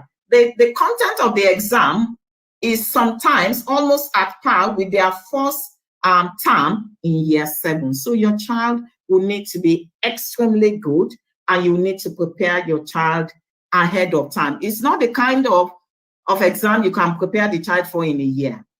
You have to have started latest by year 4. I need to say also that your child does not go to grammar school or does not want to go to grammar school. There are some children, they will say, like my son did the exam for 11+ when we came in. He did the late one, and we prepared him in just 3 months, and he passed the exam. When it was the turn for my daughter, she told us at age 8, she said, "Mom, I will not do this exam. I cannot pass the exam." So we said to her, "Don't worry, just give it your best. If you don't pass, then we will allow you. We just want to give the both of you equal chances." The girl went, "I won't pass the exam. I don't like the exam." But we still went ahead and prepared her. And indeed, she did not pass the exam. So on hindsight, if I have the kind of information that I have now, I wouldn't have wasted my time and my energy and the girl's time to prepare. So if your child says that, I don't want it, I don't like it, I don't want to do it. Don't say that everybody in my neighborhood, they go to 11+ and they go to grammar school. It's only people that goes to grammar school, that goes to Eton and all of that. No, she didn't go to a grammar school. And I want to say with humility that she did extremely well. So once you have decided, we are still looking at choosing a career. So we have left nursery. We have left the primary school. We are in the secondary school. Now, if you remember, even the secondary school, if it's not a selective grammar school, you still need to be careful what kind of secondary school, because we have what is known as specialist secondary school. That is, government will fund an aspect of education, and they are very interested. They are putting resources in that aspect of education in that kind of secondary school. For instance, and that was because I didn't know better when I came into the country. Our son went to a specialist media school. Now that was an error. We picked a secondary school because it was close to the house. That was serious error. Please don't do that. And we had to clear the mess for a long while. Because number one, our two children, they were very academic. When I say academic, I don't mean necessarily that they are smart. I mean, thank goodness, and smartness is relative. So let us be careful with the use of words. When I say academic, I mean that they react well to assessment that is examination based. So they weren't, as it were, interested in media and drama. So we shouldn't have taken my son to a media specialist school. It confused the head of the boy, and we had to reset his head for a couple of years. So you need to, we have mathematics specialist school, English specialist school, we have sports specialist school, and we have what we call comprehensive schools where they just teach everything the same. So once you have decided, and we have independent schools, that's schools that you have to pay a fee, and some of those fees, they are very big amount of money, but it's worth it if that is what you want and you can afford for your child. I need also to stress again, and you know, if you have been doing the same thing for 29 years, even if you are doing the wrong thing for 29 years, I think after a while you will learn how to do it well. I want to stress, particularly if you are, if you're a parent that is of African descent, you know, back in Africa, for most of us, for most sides of Africa, for you to get good education, it has to be private. I want to tell you, it is not like that in the UK. So please, please have that behind your mind. So we're still looking at choosing a career path, the first part. So once your child is in the very first year of the secondary school, year 7, the same thing you did when they were in the primary school, every midterm, they are going to give them report cards. Read it, understand it. Don't wait till it's too late. Don't wait till your child has started having behavioral problem and they end up in where we call PRUs, public referral units. Don't wait. Once behavior is not up to scratch, it will definitely affect performance.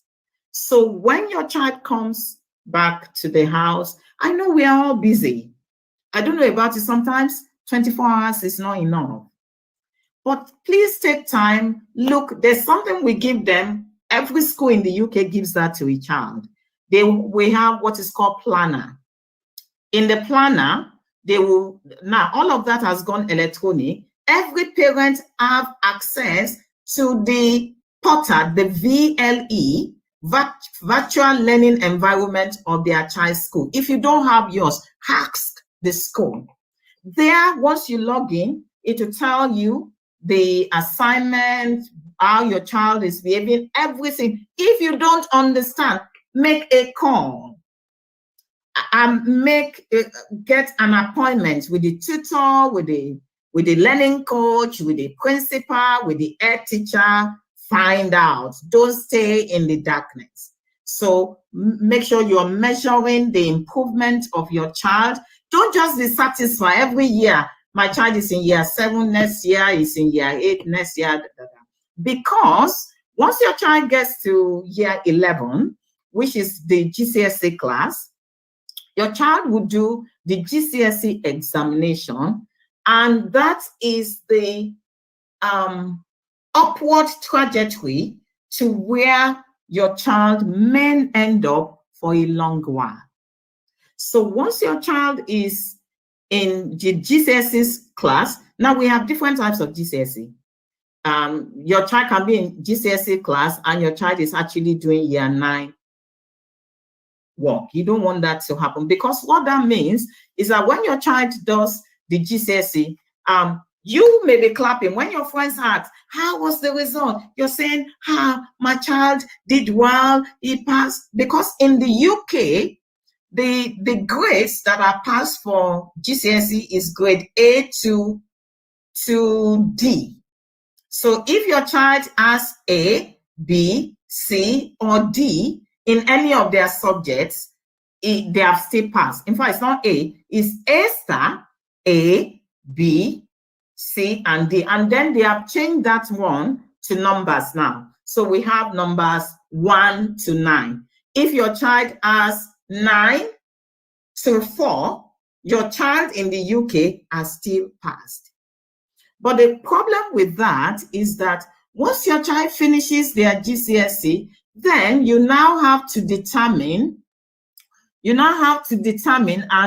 thank you, Sister Bunmi. She has put what all of those numbers means. Now, if you look at the bottom, once your child has gotten their result, if their result is anything below C, even though in the UK, D is still a pass, they will treat their result, their progress will be as if they are repeating their GCSE.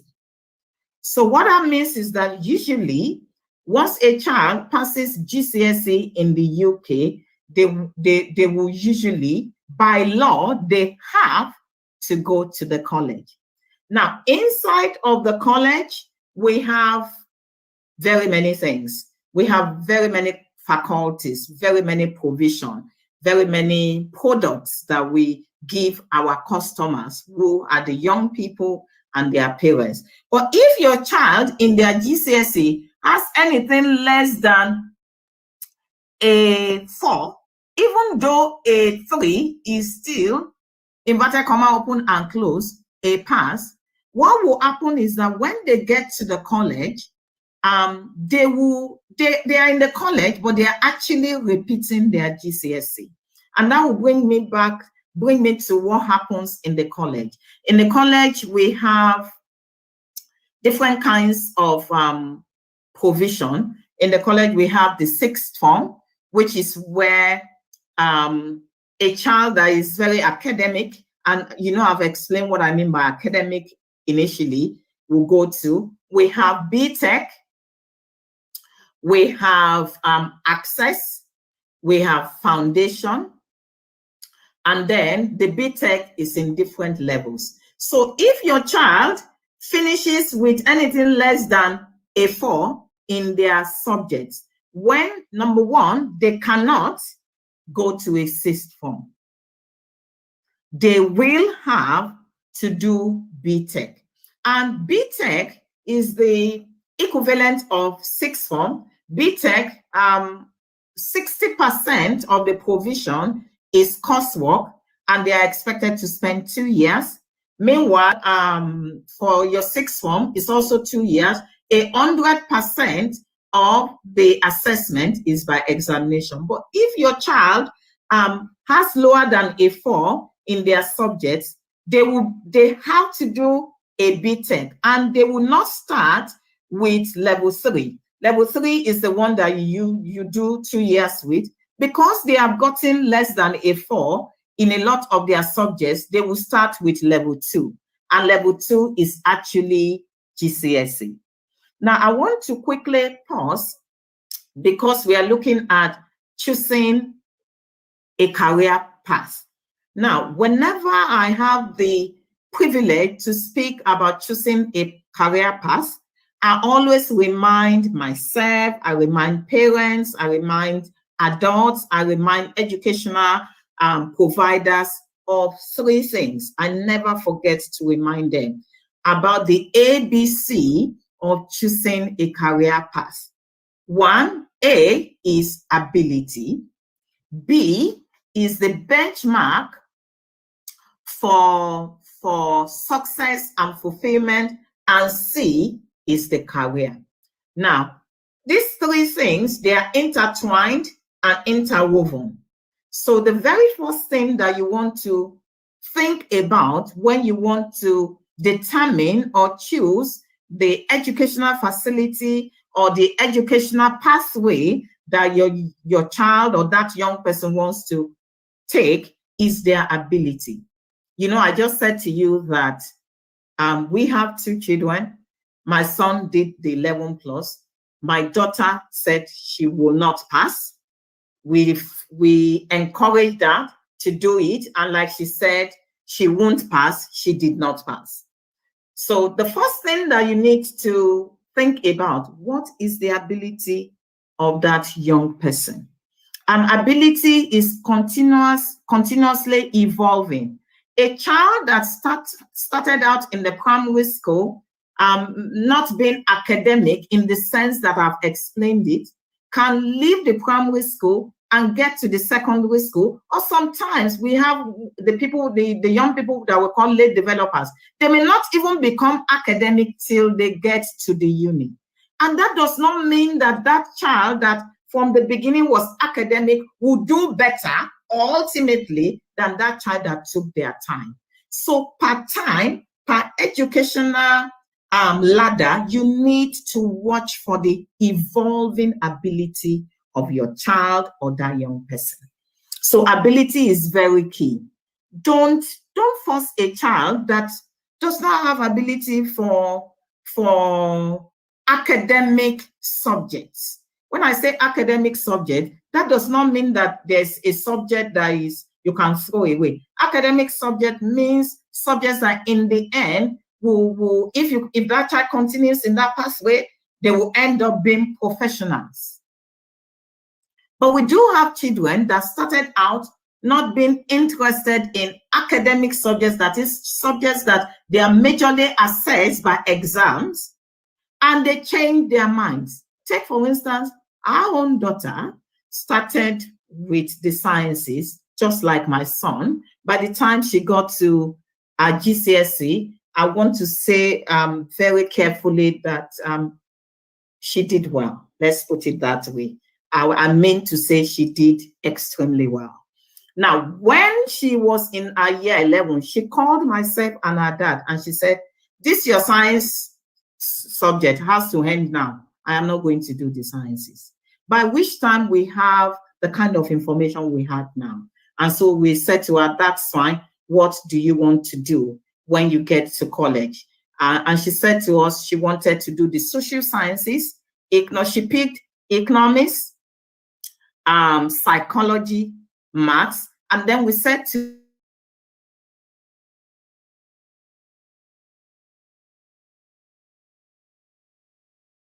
in case you change your mind, just put biology.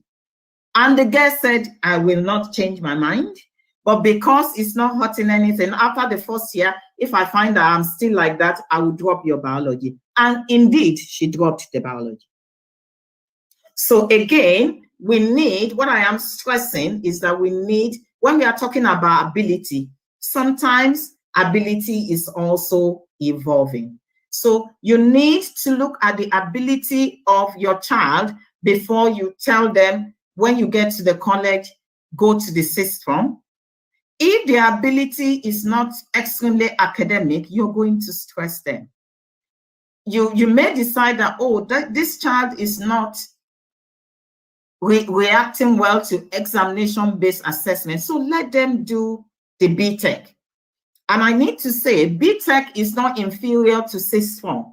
There's nothing you can do with your sixth form that you cannot do with your BTech, including medicine. Or you can find some children, unfortunately, not unfortunately, it's just that it's unfortunate, so to say, maybe they just got caught up with being young, they made some poor choices. They decided that after the secondary school, I don't want to go to the college. And then they spent a couple of years working, or just, young people just perambulating, trying to find themselves. And that does not mean that's the end of their lives. 9.5 cases out of 10, they find themselves, and sometimes they even do better than the people that found themselves initially. So don't lose hope. They will be fine. So let's assume that this individual, this young person, was finding themselves up until they are maybe 18, 19. Then they will not be able to go to sixth form or BTech by law. They may have to do what we call access to education, and they will do 1 year, and then they can proceed to the university. So we want to look at the B. The B is, what is the benchmark for fulfillment and success? That benchmark for you to pick the pathway has to be the benchmark for the success of your child, not your success. The fulfillment of your child, not your fulfillment. Not trying to live your life through them. Don't say that, oh, for instance, in my own family, both extended and nuclear, we come from a long list of what my children call high achievers, mad achievers, as they say it. Everybody is always passing and passing extremely well. Now, don't say that because you're like that, or maybe you come from a long list of people that went to sixth form, all of that, or a long list of people that were doctors and lawyers. Don't measure their achievement by that. If that child, even if the child has an ability to go to the sixth form, but the child will not have fulfillment, I will not succeed by going to the sixth form. Don't say everybody in our family has always gone. Don't do that. Don't do it, please. I promise you, you will cry bitter tears. And if you're a Christian, God will not be able to help you because it will be intentional sin. Don't do it, please. So make sure that the pathway is tailored to their ability, is also tailored to their fulfillment, is tailored to their success. And finally, you are looking at the career. What career does the child wants to be involved in? Don't say, please, that nobody in our family has been a journalist. Don't do that. For instance, I remember when our daughter went to the uni to read economics, and some people from Nigeria called to find out about our progress. And then they were saying, what course is she reading in the uni? And I said she was reading economics. From the other line, I could see the way they were pitying me. They felt that both myself and my daughter, we have not succeeded. And one person actually said, what will she do with that? What can she do with that? And I promise you, she's doing extremely well with that. So we need to just go away from, I don't want to be disrespectful from all of this nonsense. So don't find out the career that the child wants to do, particularly if the career is something that will give them fulfillment and allow them to be able to be independent, earn a living. It doesn't matter whether anybody in your family has not done it. If you're a Christian, as long as the career will not make them to sin, even if it will make them to sin, if they are still insistent on doing it, pray about it. Don't guilt trip them. Don't abuse them. Don't browbeat them. Don't pressurize them. Don't bully them into doing what they do, because you will have a very unhappy and unsuccessful adult. And once they are finished with the college, then they will go to the uni. I will pick up a bit of speed now. Once they get to the uni, we have different types of uni. And once I speak about the uni, that means we are taking care of choosing a career, and we'll go to what will you do? How will you start the career? So once they get to the uni, we have different types of uni. We have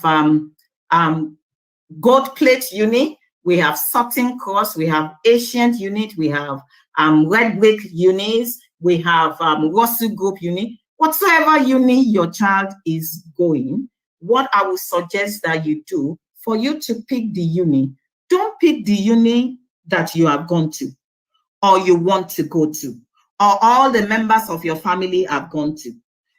They don't have to go to Cambridge if they don't want to go to Cambridge.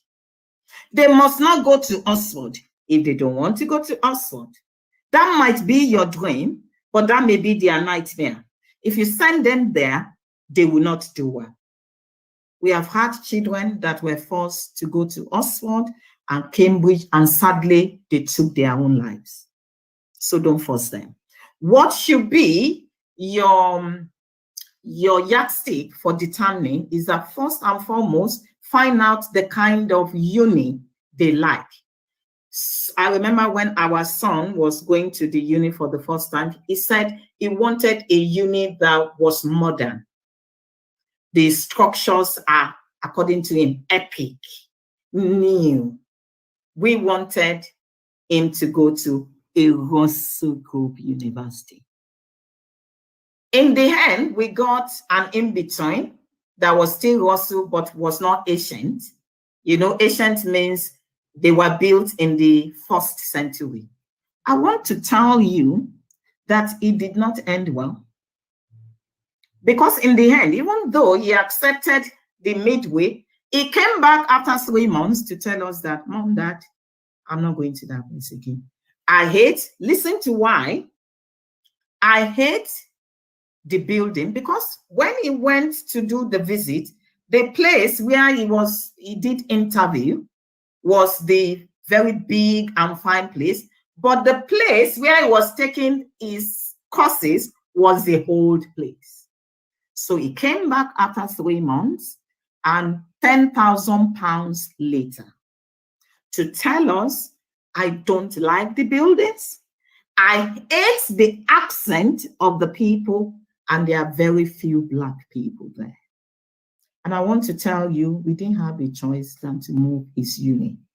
And when he was in the place where he liked the building, he liked the accent, he liked the environment, he came out tops of his class. So you need to think about these things when you are choosing the uni. Don't choose the uni you want to go, and don't choose the course you want them to do. You can, from a very young age, make them to be informed. Let them make informed choices. If you feel that they are veering off the road, don't force them. Just give them information. Oh, this thing that you have said, it's a good thought. It's a good place to start with, but I would suggest that you go online and find out when you finish with this course, this is the amount of money you'll be earning. Do you think you can have the kind of life you want? Don't say, you will end up selling in Tesco. Don't say that. Don't say that, you will be a never, you know, Black boys, they don't ever do well. Don't say such nonsense, I'm sorry to say. Whatsoever it is you pronounce on your children, they have a snake way of coming to pass. If you say your child will end up, it will end up. So put those things in mind in the choice of the uni, make sure they go there themselves. When my daughter was picking her uni, she said she wanted a uni that was top 10 in the country and top 100 in the world. She also said that if that uni does not have a lot of Black people, she will still not go. So we had to go to a uni. When we got there, I followed that. The first question I asked the admission person, when they told me, I still did not believe. I still went online to make sure that is the truth. What is the percentage? She said, I don't want only Black people. I want Nigerian people. So that when I crack a joke, they can understand why I am laughing. So we found out the percentage. She said, I don't want a uni that the bed will be smaller than the one I have at home. Can you see what is important to young people? Is that important to you? Do you care? Oh, sorry, but so when we got to the uni, we weren't, the first thing, I wasn't even interested in what the UCAS point, what grades. I said, I must see the hostels. That may see it is as big as the bed in school. And luckily enough for us, the lady that was taking us around was a Nigerian girl. The girl said, mama worry, that is, don't worry, we are many here. And she fell in love with me. And I tell you, as usual, once you put square pegs in square holes, by default, success is automatic. So those are the things that you want to think about when you are choosing a career pathway. We have dealt with choosing. Now that the child or that young person is in the uni, how do they enter? How do they start to function in that career pathway that they have chosen? Take, for instance, please do excuse me 1 second. It's kind of hot in.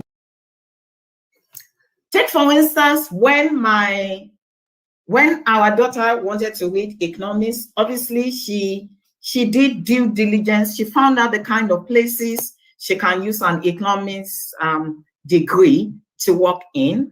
And she told us immediately, she said, though investment banking pays the best, she said, I don't want that kind of life. So she said, I am not going to be applying for any role that is investment banking. I can do finance, I can do banking. And if it is banking, I don't want any career that will have a lot of data and statistics. What are we talking about? Once you have chosen your career, you want to enter into that career. So what can you help your child or that young person to do so that they can fit into the career that they want for themselves?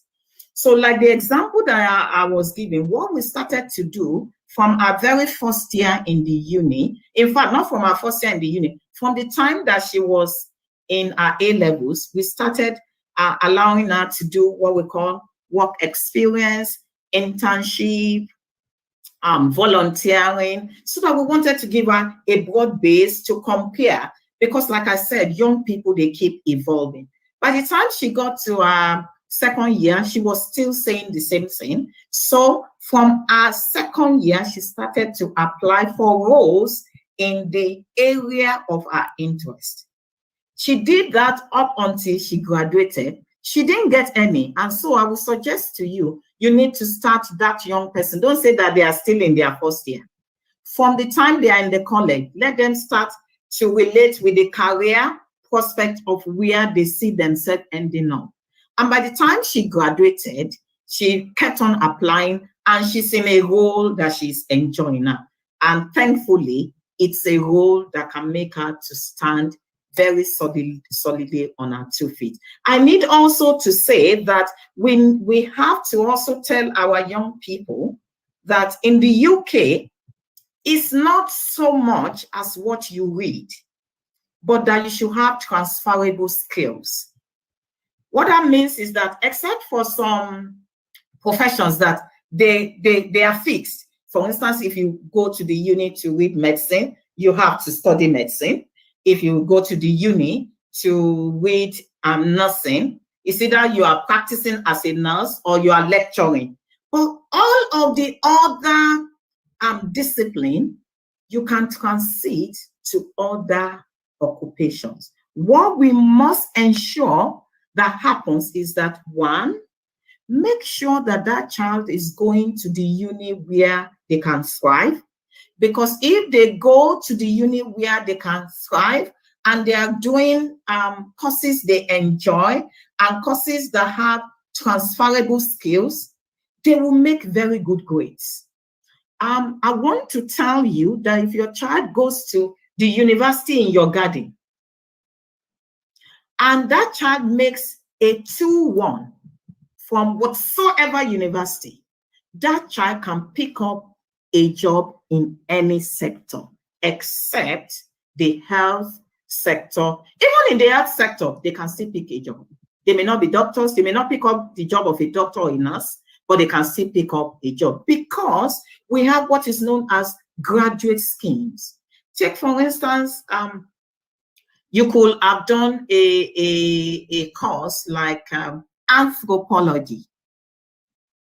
Now, if you do anthropology, you are thinking that, oh, that child is going to work in the museum or is going to be excavating lost cities. No. If that child did anthropology and comes out with a 2-1, and the child decides that having done anthropology, I think it is going to be a boring lifestyle. No worries. Just ask. Now that you think it's a boring lifestyle, where do you want to work? The child is saying, no, I think I would like something that is retail, something that is sales. Then just type UK graduate jobs in retail and sales business. And you will see, I want to tell you that you can be working at Aldi. When our son graduated, initially he was looking, and that's one thing that you must make your young person to understand. Don't say that because you have read economics, you must work in a bank. Work in any sector that is close to what will give you fulfillment and success. So, you know, he started applying for graduate schemes in all manner of places. And there was a job he applied for in Aldi, our Aldi. I'm sure all of us, if you are in UK, you know Aldi. And the job, graduate scheme, was 43,000 per annum. They weren't asking whether you read economics, accounting, or finance. I have worked for 29 years. I want to tell you that if they give me 43,000 per annum, I will be happy. So what are we saying? Don't cage them. Let them spread their wings. Give them information. Don't worry. They might have made a wrong choice of discipline in the uni. Just make sure that in that choice, they are happy and they do well. By the time they spend that 3 years, they become independent. You won't believe, after 1 year, when our son and daughter came home, we could not recognize them. They were so confident. They were making decisions. Sometimes we want to do things, we are asking them. They are giving us solid financial advice. So leave them. Just leave them alone. Correct them. Advise them. If you're a Christian, pray for them, but let them go. And so once they are out of the uni, it doesn't matter what course they have done. As long as they have done the course well, they come out with a 2-1 or better. They are myriads of graduate schemes. So we are looking at how you can enter into that career path. So if you find out that you went into the uni to be a teacher, then you start applying or start doing work experience in that role. If you find out that what you went to study in the uni is not what you want to do, you start to look for graduate roles, internship, work experience, apprenticeship. And I tell you, it's an amazing way to start earning fat salaries. So what that means, because sometimes when, particularly we are from African background, if they are not lawyers or they are accountants, you think that they can. No, you can earn very big salary without doing, you can be in the finance sector without going through the stress of maths. Just find a graduate scheme that is in that environment and you can pick up a job. You need to be intentional. You need to be proactive. You need to be the kind of person, the kind of parent, the kind of young person that will say, you can apply. My own children, our children, they apply for hundreds of roles before they finally got what they were doing. Don't get tired. And finally, we want to look at, what if you want to change your mind? What if that young person, that your child, they have done, they choose their career path, they got into the right college, they got into the right uni, they even got into the right job. They have done the job for a couple of years. You know, life is evolving. Their relationship changes, their responsibility changes, their desire changes, their value changes, and they are saying, oh, I don't think I want to continue with this profession. What should they do? Then there's a chance to retrain, a chance to do professional courses, a chance to do apprenticeship in the area of their new interest, a chance to volunteer. And don't be the kind of parents that will tell that child or that young person or that young adult that, your mates, they are now directors. No, don't do that. Everybody's journey is different. That somebody started ahead of that child does not mean that person will be more successful than they have. So in the event that that young person wants to change their mind, change their course, change their career, there's always something to be done about that. I hope I've taken care of most of the 3 things that we started out with. Wow. You've done justice to it, I'll say. You said so much that I was trying to think, what question do I ask? I need to ask a question. Well, I can't even find any question. Viewers out there, do you have any questions? If you have any questions, please write them, and if not, just say something. I can see there are 10 people online watching. It's time to just say, yes, thank you for this, I've learned from it, or maybe I haven't learned from it, or can you talk about this or about that? It would be nice to hear from you if you are not driving while you're listening, or if you're just seated in your sitting room, or if you're a child who thinks, oh, actually, I'm thinking of this question. What should I do about it? So thank you very much for throwing light. You said so many things. While we're waiting, I'll just try to recap on so many things you said. In fact, you said so much that I can't. On the chat is there saying ensure that a child is thriving in their own habitat. You know, you can't force a dolphin to thrive in the desert, or a lion in the sea, you know, things like that. And it was so relatable. And you also said that when building a house, you don't start from the roof, you start from the foundation. Yeah, that is extremely true. And he says we shouldn't wait till our child gets into nursery before you start educating them. Even from home, normally parents will go, oh, bedwetting, they want to make sure they're not using Pampers any longer. So that is education right from a very early age. So we shouldn't think that whatever we're doing, for those who have younger ones who haven't even started their education at all, whatever you're doing to help the child improve and progress is called education. You said have a trajectory for your child's life. Check the school league table for the school of your child. And yeah, you talk about the effort, achievement, and behavior on their reports, because someone said, so who was it that said the UK system is different? When you mentioned that, in the UK, everyone passes just next level. They take them just go. There's no, you repeat a class like in Nigeria, where people see some babas in the class. They allow them going. They'll keep repeating that. You know, those people, it's written on their foreheads.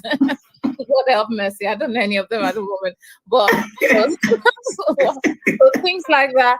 That happens in other parts. I'm unsure. I don't know. I think that's what happens in the US. But in the UK, everyone, you just take them all through. And someone was saying, oh, that's the UK system is different from the US system. Yes. Yeah, the different types of secondary schools. We talked about the ability, the benchmark, and the career. So yeah. So many things you've said, I think we've stayed for so long. I really enjoyed that. I was looking at my time and thinking, I might sing correctly, because it felt like we've been here for just a few minutes, and it's almost, it's 1 hour, 15 minutes. I really appreciate it. Thank you very much. And if there are questions people still have after watching this again, please don't hesitate to write your questions, and Mrs. Ajayi will be here to, answer those questions. If we have more than 5 questions after this, we may have to bring her back. Sorry, I hope you don't mind. That would be a huge privilege. Thank you so much. It would be nice to bring her back. If we have more than 5 or 10 questions, then we will bring her back to answer them. If not, we will just answer them. She'll answer them individually in the chat. So thank you very much, Ma. Thank you for all of your time. We really appreciate you, and God bless you, keep you fulfilled, give you every reason to be joyful and peaceful over yourself, over your children, in the name of Jesus. And the ministry He has committed into your hands shall flourish, shall blossom, and shall affect lives in this generation. Amen. Thank you so much. I love to the pastor and to the children who will be listening to it and thinking, I'm sure your children will be like, why is she always making me an example? That is the life of a minister, isn't it? We can only use our families. Yes. And we thank God that you have good examples and good stories to share about them. God bless you, and more of such testimonies in Jesus' name. Amen. Thank you so much. Thank you for the opportunity. Thank you. God bless. Amen. Thank you very much. So our viewers, it is time to wrap up. Thank you very much for watching, for taking this time to comment, to subscribe, to like, to share, because there are people who need this information. Some are not here now listening, but they might actually need them. They might have asked you questions about the UK system. Maybe they're just from abroad and they're just into this system where there's no exam, sometimes no homework, and you're thinking they're confused. This is the time to share this video with them and say, don't worry, I have someone who has dished it out from bottom to top, and you can learn from it. Any questions, write in the comment down below. Thank you for all the viewers online who have been watching. God bless you. Have a lovely day. It's sunny here in the UK. Enjoy your weather. Unfortunately, I spoke with someone in Australia who says it's winter time in Australia and it's flood time it's rainy in Nigeria. It's different things are happening in different places, but in all, we give thanks. So enjoy your day, whatever it is, and God bless you. So bye-bye. See you later. Can you believe that when